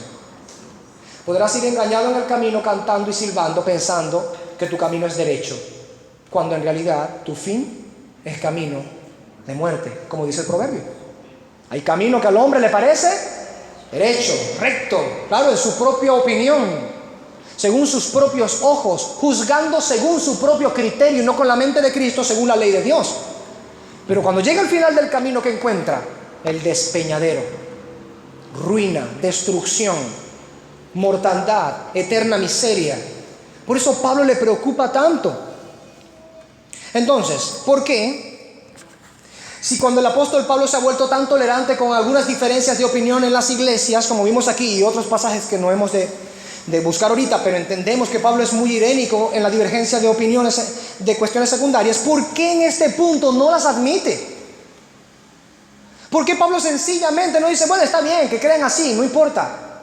Es más, ¿no ha dicho incluso en el primer capítulo que algunos predicaban a Cristo pensando añadir a Pablo mayor aflicción? Y él le dice: no importa, por lo menos Cristo es predicado. ¿Qué está? ¿Contradiciéndose a sí mismo? No. Porque aquellos en realidad estaban predicando a Cristo, aunque tenían roces personales con el apóstol Pablo. Pero estos no, los judaizantes, aparte de roces personales con el apóstol Pablo, estaban tergiversando el evangelio. Estaban pervirtiendo la médula del evangelio, el corazón mismo de la médula del evangelio. No puedes torcer la médula del evangelio y obtener salvación creyendo en un evangelio torcido. Eso no se puede hacer. Vamos a ir rápidamente a Gálatas capítulo 1. Uno de los pasajes más estridentes al respecto y chocantes para una época como la del día de hoy. Gálatas capítulo 1, desde el versículo 6 hasta el 9, Pablo dice: estoy maravillado. El original dice estupefacto, anonadado, así, pasmado, como quien se queda en shock, frío. Estoy maravillado de que tan pronto os hayáis alejado del que os llamó por la gracia de Cristo para seguir un evangelio diferente. Atención, no que haya otro evangelio, sino que hay algunos que os perturban y quieren pervertir el evangelio de Cristo. Escuche el que tenga oídos para escuchar, entienda el que le haya sido dado a entender. Esto ocurre en las iglesias del día de hoy también. Como Pablo mismo advirtió a los ancianos en la despedida de Mileto, en Hechos capítulo 20, diciendo: yo sé que a mi partida se levantarán lobos rapaces de en medio del rebaño para devorarlo, y de entre ustedes mismos, le estaba hablando a los ancianos, se levantarán hombres que arrastrarán tras sí a los discípulos, alejándolos de la doctrina del Señor. ¿Se da cuenta? Dentro de la iglesia, dentro del mismo liderazgo, Pablo estaba claro. Y por ello habla con tanto denuedo, tanto fervor y ahínco cuando el evangelio es pervertido y torcido. Porque cuando el evangelio es torcido, si lo vuelves a la prosperidad humana, si lo vuelves a la sanidad y a las señales, o a dar vueltas como trompo y a tumbar las sillas, si desfiguras el evangelio y quitas a Cristo como el camino único de la salvación, por gracia de Dios, por medio de la sola fe, no tienes nada. Todo es show. Por eso Martín Lutero decía, creo que era Martín Lutero el que decía, dame a Cristo, no me des nada.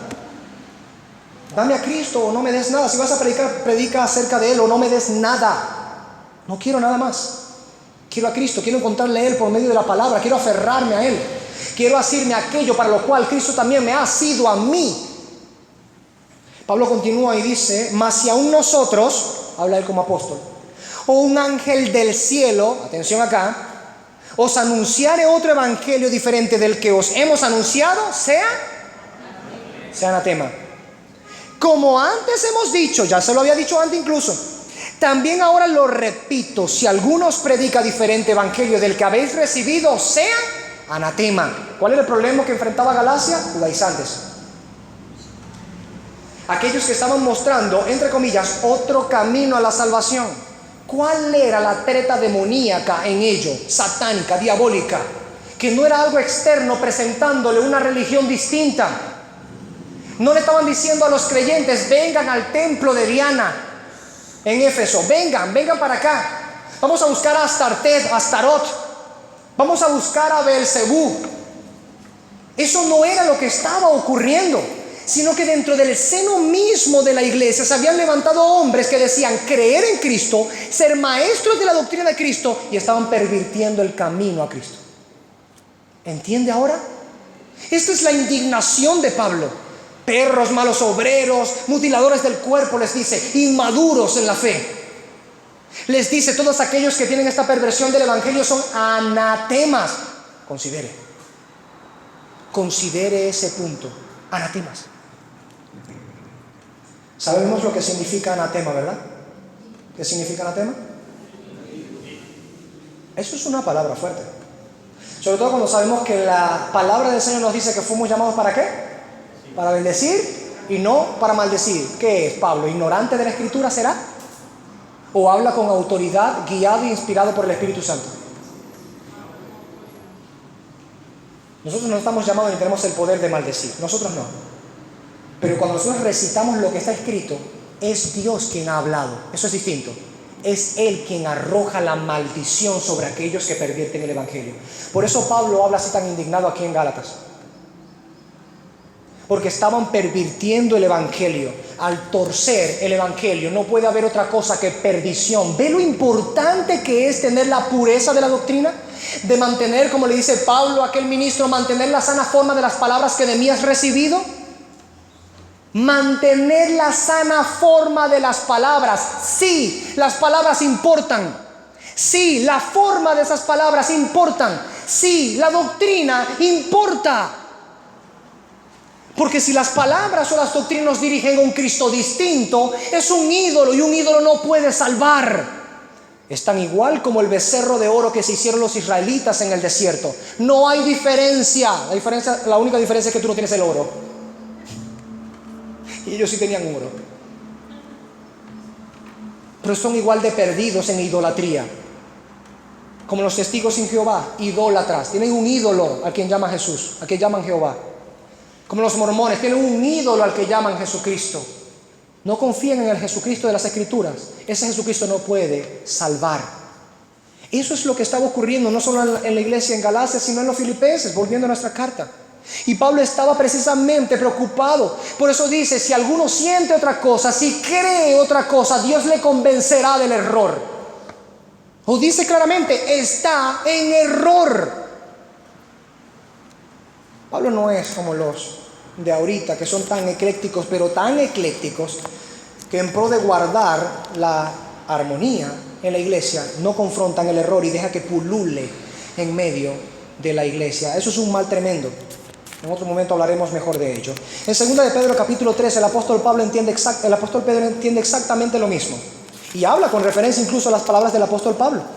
2 de Pedro capítulo 3, del 15 al 16, mire lo que dice. Esto está escrito, hermano.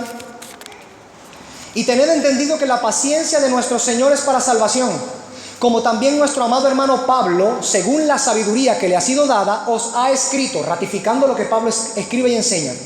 Casi en todas sus epístolas, hablando en ellas de estas cosas, entre las cuales, escuche, hay algunas difíciles de entender, las cuales los indoctos e inconstantes que hacen, tuercen, como también las otras escrituras. ¿Para qué?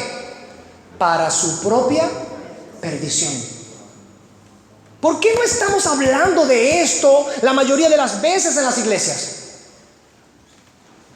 ¿Por qué ese énfasis en sencillamente dejar a las personas tranquilas con sus conciencias adormecidas en cualquier cantidad de doctrinas que estén creyendo?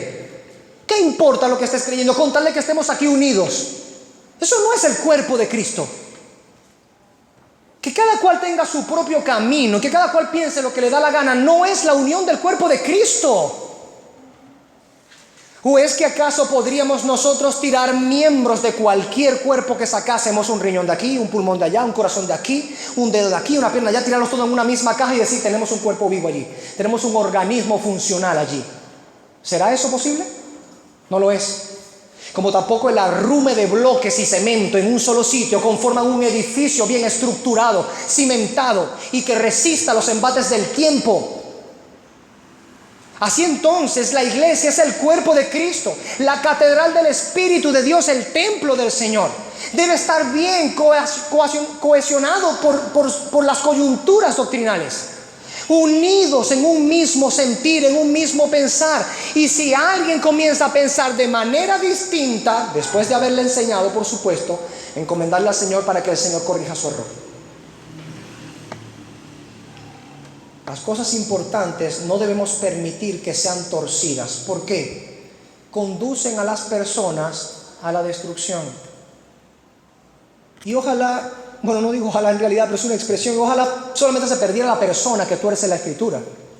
Pero la realidad es que no solamente se pierde la persona que tuerce la Escritura, sino que ella que ha torcido la Escritura viene y enseña a otro su torcedura. ¿Y qué termina haciendo esa mala doctrina en el corazón del otro que la escucha y la recibe? Y si es un inmaduro, uno que está de leche y no puede masticar porque no tiene entrenados los sentidos en el uso del discernimiento, ¿qué va a ocurrir con ese viento doctrinal?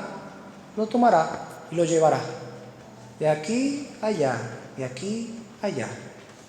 Nunca tendrá estabilidad, nunca tendrá madurez, nunca tendrá firmeza, nunca tendrá crecimiento a imagen y semejanza de Jesucristo.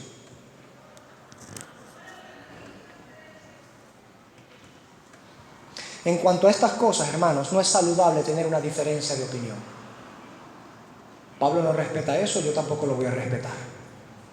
El Espíritu Santo no respeta eso, yo tampoco lo voy a respetar. Así como Pablo pudiera llegar en un sentido a respetar la persona con quien habla, pero irrespetar sus postulados o su doctrina cuando está violenta la palabra del Señor, de la misma manera los ministros estamos llamados a actuar con la misma autoridad y la misma actitud. Podemos respetar personas, pero sus doctrinas, si no coinciden con la Escritura, no habremos de respetarlas. Hallarán confrontación. Mire cómo lo dice el apóstol Pablo en Gálatas. Vamos a ir a Gálatas otra vez. En la misma Gálatas, pero en el capítulo 5, lo dice tajantemente aquí. Es otra carta que ha sido muy tajante contra la perversión de los judaizantes.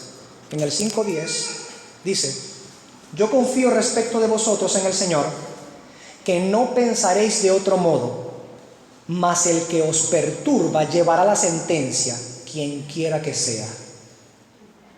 Pablo el idénico, Pablo el conciliador, Pablo el pacificador, Pablo el armonioso, Pablo el contendiente de la fe, Pablo el defensor de la doctrina cristiana, Pablo el que se esfuerza por levantar el estandarte del Evangelio del Señor, Pablo el que no permite que sea pisoteado el pacto del Señor, al menos no cuando él tenga conocimiento de ello. Equilibrio. Hay cosas por las que sencillamente está bien permitir la diferencia de opiniones, no como si no hubiera una verdad en ello. Hay verdad, pero hay cosas que son secundarias, que no influyen directamente con respecto a la salvación, y podemos permitirnos una diferencia de opiniones, no porque no hay una verdad que importe, la hay.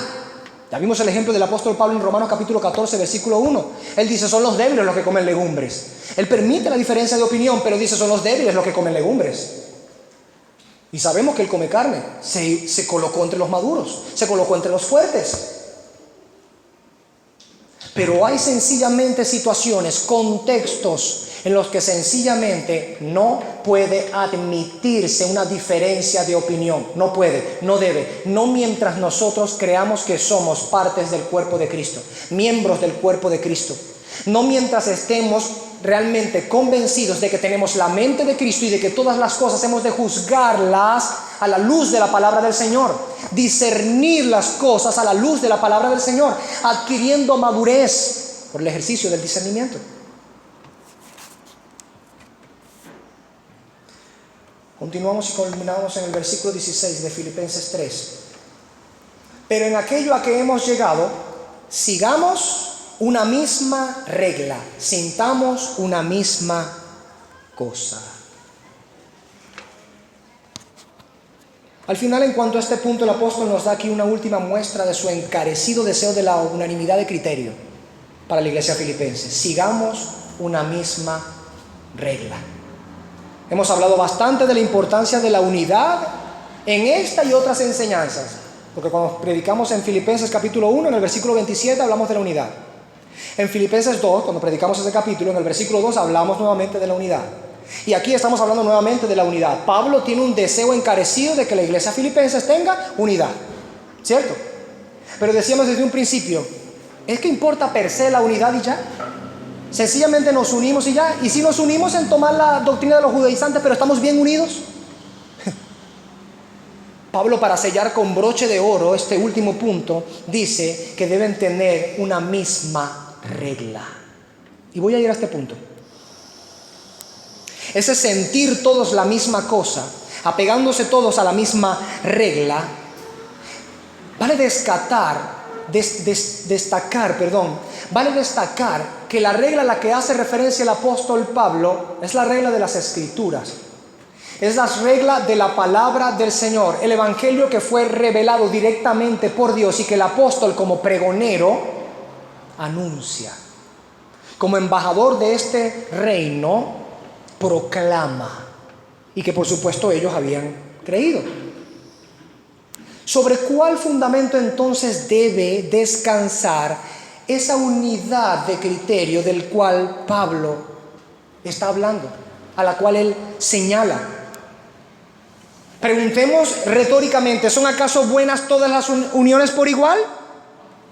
Claro que no. Por ejemplo, nosotros confirmamos con Marcos capítulo 3, versículo 6, que no todas las uniones agradan al Señor. ¿Qué sucedió en Marcos capítulo 3, versículo 6? Aunque hay muchas otras, fariseos y herodianos que no se pasaban ni con aceite entre ellos, se pusieron de acuerdo. ¿Por qué? Tenían un fin en común: vamos a destruir a Cristo. ¡Qué bueno! Están en un mismo espíritu, en un mismo sentir, en un mismo pensar. Se han tomado de la mano y corren por el prado y la colina. Son felices unidos. Cristo les aborrece, Dios les aborrece. Su unión, aunque era firme, aunque se comunicaban muy bien lo que querían hacer, aunque tenían objetivos definidos, aunque estaban allí luchando por la unanimidad y buscando tolerar las diferencias que tenían entre ellos con tal de llevar a cabo el fin que tenían juntos, era una unión abominable ante Dios. ¿Correcto? Porque la unión de los fariseos con los herodianos para ir contra Cristo y destruirle y matarle, estamos claros de que no es una unión santa, ¿verdad? Es una unión diabólica. Es concierto para delinquir. Y vaya delito. Asesinar al autor de la vida. Pero ¿y qué pasa si todos tienen el mismo sentir y se ponen de acuerdo? Si ya no es como los herodianos y los fariseos que estaban luchando entre ellos, pero se unían para llevar a cabo un objetivo. No, ¿qué pasa si todos realmente están felices y contentos sintiendo la misma cosa? Ahí sí, ¿no? Toda unidad que sea de esa índole, allí sí, Dios la bendice porque Dios quiere la unidad. ¿Es eso? No, tampoco. El mismo sentir, la unanimidad de David y el pueblo de Israel al trasladar el arca del pacto la primera vez demuestra que esto no necesariamente terminase agradando a Dios. Vamos a ir a revisarlo, por cierto. me gustaría tocar este pasaje porque es bastante explícito también. Primero de Crónicas, vamos allá. Primero de Crónicas, capítulo 13. Inmediatamente saltaremos luego al 15 para que veamos la respuesta de David, de lo que aconteció. Capítulo 13, primeros 4 versículos nos dice: entonces David tomó consejo, escuchen, es David, está teniendo unión. Entonces David tomó consejo con los capitanes de millares y de centenas, y con todos los jefes. Vaya, es un poco de gente. Y dijo David a toda la asamblea de Israel: vaya, es un poco de gente. Si os parece bien, concuerdo, vamos a la concordancia. Y si es la voluntad de Jehová nuestro Dios, por supuesto, Dios tiene que estar metido en el medio, enviaremos a todas partes por nuestros hermanos que han quedado en todas las tierras de Israel, y por los sacerdotes y levitas que están con ellos en sus ciudades y ejidos, para que se reúnan con nosotros, unidos, un mismo criterio, un mismo pensar, un mismo sentir. ¿Para qué? Y traigamos el arca de nuestro Dios a nosotros, porque desde el tiempo de Saúl no hemos hecho caso de ella. ¡Wow! ¿Es una buena intención? ¿No? ¿Están todos puestos de acuerdo? ¿Todos tienen el mismo sentir? El deseo es loable. Vuelva el arca del pacto de nuestro Dios a estar en medio nuestro. Qué cosa tan gloriosa, tan bendita. Dios derrama su bendición. El arca del pacto estará de nuevo en medio nuestro. Capítulo 15, versículo 13. ¿Qué dice? Versículo 12 y 13. Y les dijo: vosotros que sois los principales padres de las familias de los levitas, santificaos vosotros y vuestros hermanos, ustedes, y pasad el arca de Jehová Dios de Israel al lugar que le he preparado, pues por no haberlo hecho así vosotros la primera vez, Jehová nuestro Dios nos quebrantó, por cuanto no le buscamos según su ordenanza, su regla. Resumamos en este contexto. ¿Qué sucedió? Todo el pueblo en la algarabía, la alegría, todos estaban felices, un mismo sentir, unánimes, un mismo criterio. El pueblo como un solo hombre salió a buscar el arca del pacto. Es el arca de nuestro Dios, vamos a buscarla, todos felices. ¿Qué hicieron? Comenzaron a trasladar el arca como Dios no había mandado.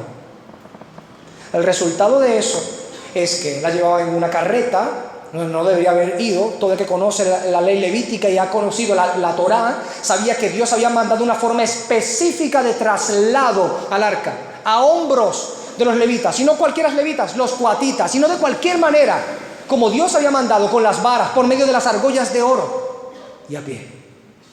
Así lo había mandado el Señor. Pero era más fácil, era más cómodo, y además todos estábamos de acuerdo. Y todos estábamos felices, y por el camino íbamos cantando y danzando para el Señor, cantando salmos, mientras íbamos haciendo las cosas como Dios nos las mandaba. ¿Qué sucedió?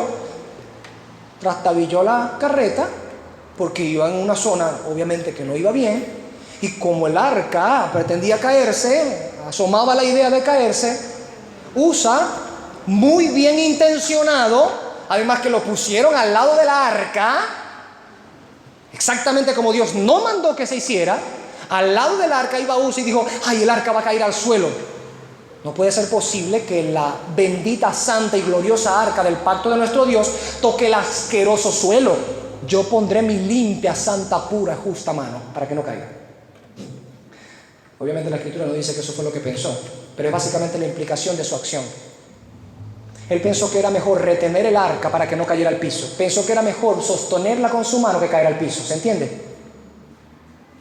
Traicionando otra vez más lo que la palabra de Dios dice. Porque él había dicho: nadie tocará el arca. Es más, de los hijos de Israel nadie debe acercarse ni siquiera a mirar, para que no mueran, para que yo no los mate. Así dijo el Señor.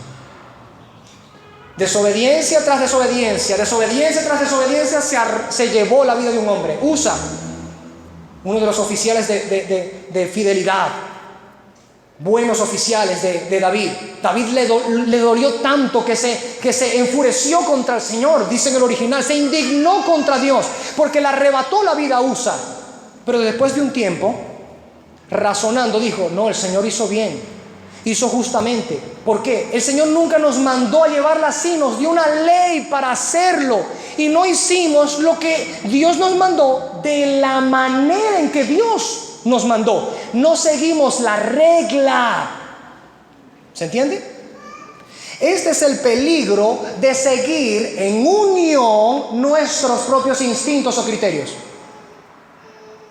Este es el peligro de seguir a la mayoría, a la muchedumbre. ¿Todos están de acuerdo? Ok, yo también estoy de acuerdo. Todos tenemos el sentimiento bueno, entonces yo también tengo el sentimiento. Todos vamos a cantar, entonces vamos a cantar. Si toda la iglesia está cantando una blasfemia, bueno, yo tengo que unirme también en el espíritu a cantar, así que cantaré una blasfemia también. Porque hay que cantar en el espíritu, no importa si quito de en medio el entendimiento. Volviendo a Filipenses capítulo 3, versículo 16, el apóstol Pablo hace énfasis precisamente en este tipo de unión. La unión que tiene por base una misma regla. Ahora, ¿cómo podemos estar seguros que refiere verdaderamente a la palabra del Señor? Porque el vocablo que él utiliza aquí para regla es el vocablo canónico, que viene de la raíz canon. ¿Le suena? Sí. Qué maravilloso, ¿verdad? Este vocablo canon que utiliza el apóstol aquí, el significado de este vocablo nos recuerda lo maravilloso que es tener el mismo sentir, estando en acuerdo conforme al patrón del Señor, al canon, a la regla, a la norma del Señor, lo que Él ha estipulado. El acuerdo aquí no vale si no está de acuerdo con la palabra del Señor. Aunque todos estén de acuerdo, si va contra el canon, ya está. Esa unión no vale de nada más que para perdición y destrucción. Entonces, ¿qué significa canon? Para tener un poco más de entendimiento. Regla, medida, norma, estándar, nivelador. Al menos el Strong da estas definiciones. El Thayer afirma esto: una regla o estándar, un principio o ley para a partir de ella investigar, juzgar, vivir, actuar. Canon, regla. ¿Cuál es ese estándar, ese nivelador que se le da al pueblo de Dios para que ellos puedan precisamente investigar, juzgar, vivir, actuar en todos los ámbitos y en todo lugar y en todo tiempo? ¿Cuál?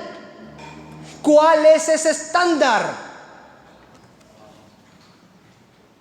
La palabra de Dios.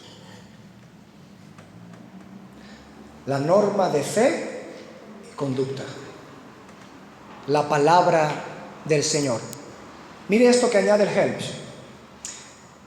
En su significado él dice, explica pues que canon era propiamente una barra usada como patrón de medida, y que originalmente era una caña o junco usado como patrón de medida, para que todos pudieran tener precisamente esa nivelación.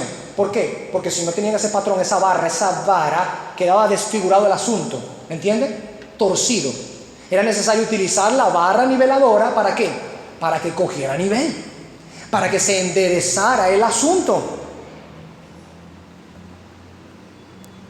Ya sabemos que este patrón y estándar, por supuesto, es lo que Dios ha revelado y constituido como norma para su pueblo, su palabra, la Biblia.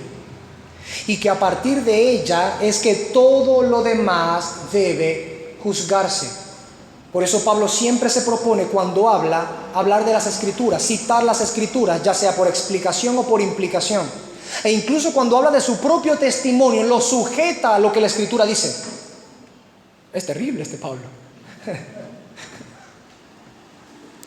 Así entonces, lo que los creyentes que habían alcanzado madurez en el Evangelio debían creer y practicar estaba sentenciado por Dios en la norma de la Escritura, en la regla de la palabra del Señor, en el canon.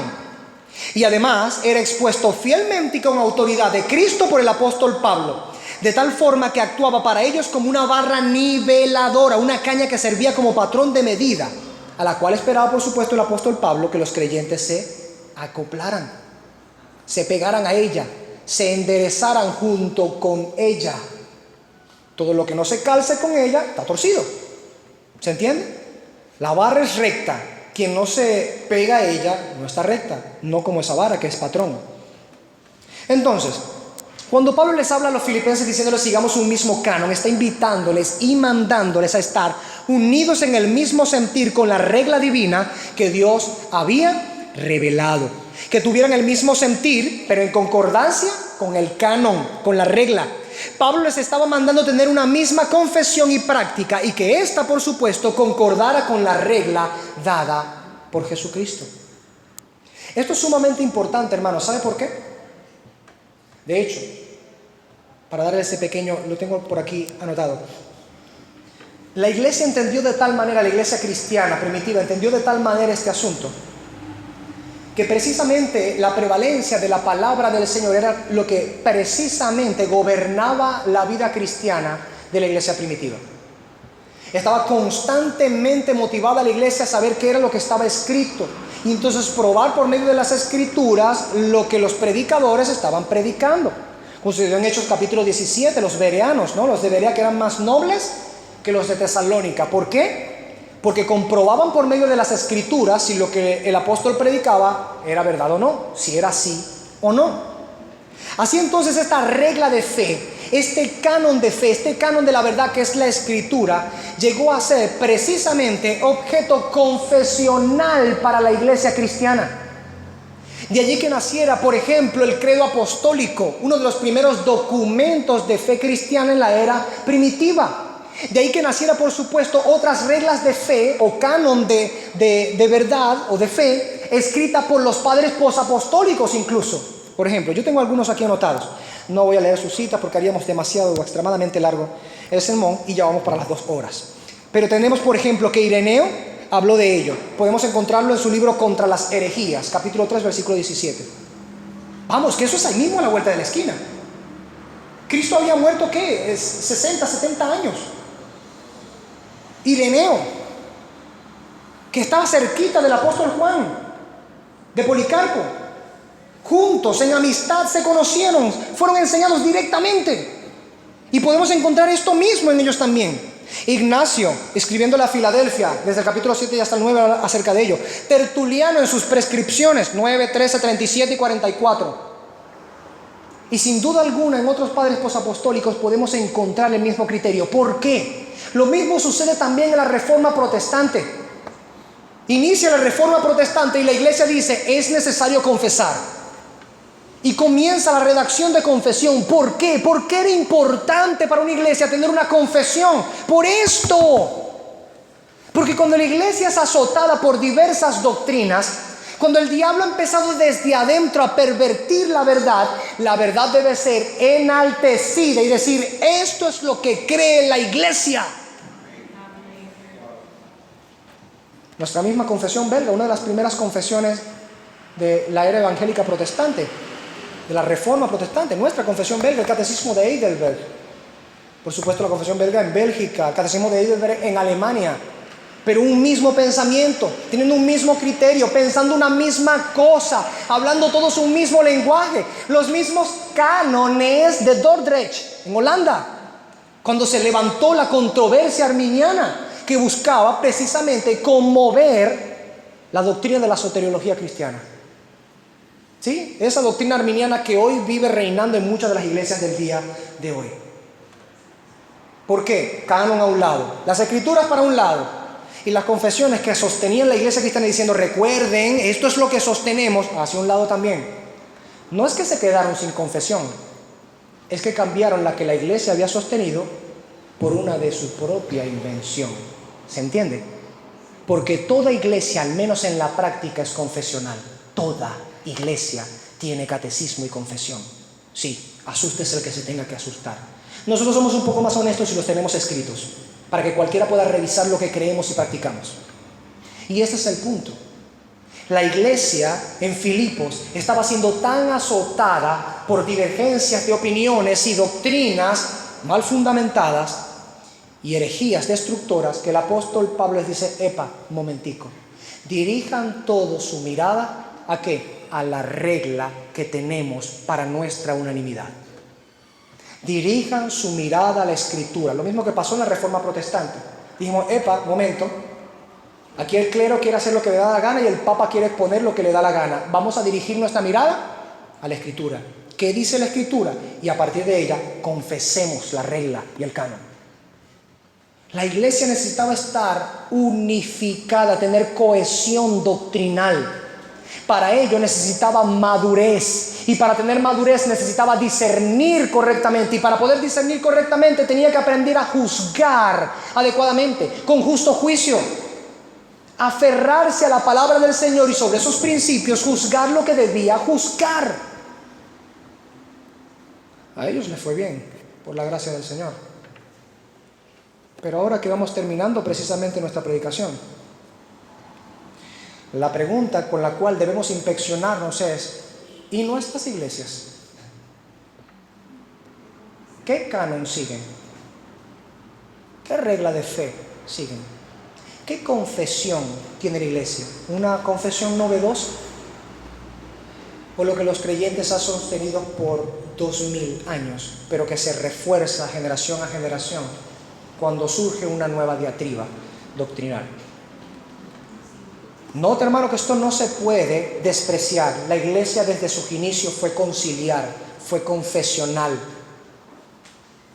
Nosotros no podríamos tener la doctrina de la Trinidad que tenemos ahorita si la iglesia no se hubiese levantado en su tiempo y hubiese frenado a Arrio y los otros detractores de la divinidad de Cristo y otras herejías que tenían que ver o atentaban contra la Trinidad.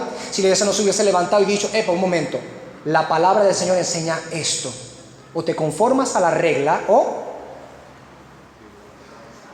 excomulgado, te vas fuera de aquí. ¿Ve qué distinta es la iglesia primitiva a la iglesia del día de hoy? Incapaces de excomulgar la herejía, comulgan con el error en pro de la unidad. Unidad en detrimento de la verdad. Esa es la unidad de los demonios. Unidad en detrimento de la verdad es la unión de Satanás con sus secuaces. ¿Cierto que están unidos Satanás y los demonios? Y no por estar unidos Dios los va a bendecir. Así juntitos y unidos como están, Dios los va a arrojar al lago que arde con fuego y azufre. ¿Queremos tener unión? ¿Queremos tener unanimidad entre nosotros como iglesia? Bien hacemos. Pero si esa unión sacrifica la verdad, si esa unión sacrifica la regla, la norma de nuestra fe y práctica, que es la palabra del Señor, esa unión es una unión que nos lleva al infierno. Esa no es la unión del cuerpo de Cristo. La unión del cuerpo de Cristo real es sobre la regla de fe, sobre la Escritura, sobre la palabra del Señor. Sobre ella, sobre ese fundamento, la iglesia se levanta y confiesa al mundo la verdad del Señor. Que Dios nos ayude.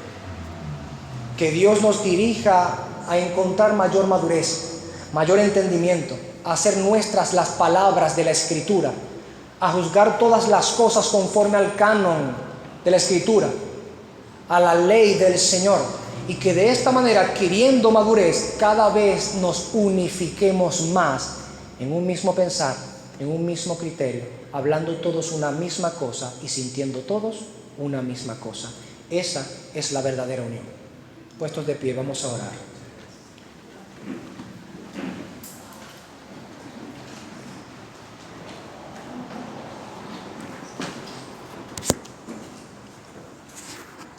Amado Padre Celestial,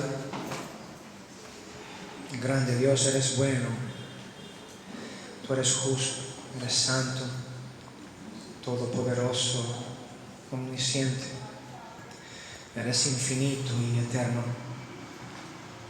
Tu misericordia para con nosotros es infinita, no se acaba, porque has jurado un pacto y también eres fiel, eres veraz, no mientes. Todo cuanto nos has hablado, Señor, en tu palabra, has dicho bien, Señor. Nuestra es la mancha, no nos cansaremos de confesar esto. Nuestra es la mancha. Generación perversa y torcida, generación loca y bruta. Quedamos, Señor, como bestia no domada, cosas contra ti. Peor incluso que animales nos comportamos, porque tú nos creaste para entender tu camino y buscarte. Y no es exactamente lo que vivimos haciendo. El asno conoce el pesebre de su Señor, y tu pueblo no te conoce a ti. Una bestia de carga conoce dónde su Señor le alimenta, y este pueblo no conoce dónde tú nos alimentas. Por eso rogamos tu perdón, Señor, para que nos ayudes a tener en alta estima tu bendita y santa palabra, que es allí donde tú nos alimentas, pues escrito está: No solo de pan vivirá el hombre, sino de toda palabra que sale de tu boca. Por ello te rogamos, amado Padre Celestial, que nos permitas comer de ese pan, el pan de vida eterna, el pan que Cristo tu Hijo nos da por medio de tu bendita y santa palabra. Que podamos comer de ese pan y comer y comer y comer y crecer y madurar. Aspirar, Señor, la perfección, conducirnos hacia ella, buscarla con ansias, parecernos más a ti, pensar como tú, sentir como tú, movernos como tú, andar como tú, responder como tú, actuar como tú. Ayúdanos, ayúdanos, bendito Dios. Que verdaderamente no sea solamente en teoría y en palabras, sino que tu escritura sea nuestra única norma de fe y conducta. Que verdaderamente así ocurra. Que sea importante para nosotros tu palabra, tu doctrina, lo que tú enseñas. Que nos interese, que no seamos tan insensibles, tan indiferentes, tan sentidamente independientes de ti. Que no seamos así, Señor. Que despertemos del letargo y del engaño de Satanás, que nos hace creer que somos autosuficientes, que nuestro propio criterio alcanza para todo en nuestra vida, que no importa el camino que tomemos en nuestra vida, que no importa las relaciones de amistad que yo tenga, que no importa la relación de matrimonio que yo tome, que no importa el trabajo que agarre, los estudios a los cuales yo me dirija, que no importa nada de esto, siempre y cuando yo venga al culto el domingo. Padre, que eso no sea nuestro pensamiento, sino que como tu palabra nos ha enseñado, que alcancemos madurez, teniendo una misma cosa por criterio, la regla de tu palabra, el canon de tu revelación, que esté entrado en nuestro corazón, que penetre hasta partir el alma y el espíritu. Que estemos tan, pero tan naturalizados con ella, que todo cuanto veamos, relaciones, trabajo, estudio, todo sea gobernado por tu palabra, porque el espiritual juzga todas las cosas por medio de la mente de Cristo. Bendito Dios, ayúdanos a tener la mente de Cristo, pues sabemos que la mente de Cristo siempre fue escrito está. Llévanos a tener esa mente. Despierta nuestro espíritu con celo y deseo, para que entonces, y solo entonces, podamos participar de una unidad verdadera y real. Una unidad sustancial, no una unidad superficial, por arriba, por fuera, de palabras nada más, sino una unidad de hecho, en realidad, sobre el mismo fundamento, confesando todos la misma verdad, teniendo todos el mismo canon, practicando todos la misma cosa y esforzarnos en mantener esa unión, en contra de las tretas y acechanzas de Satanás, que sabemos por tu palabra, que nos adviertes, que le gusta operar desde dentro de las iglesias para causar inestabilidad, destrucción, ruina, pervertir el camino que tú nos has señalado. Ayúdanos a retener la sana forma de las palabras que tú nos has entregado por tu palabra. Ayúdanos a sostener nuestra confesión, nuestra profesión, como dice el apóstol Pablo, hasta el final. En el nombre de Cristo te rogamos estas cosas, Señor, confiando en ti. Amén.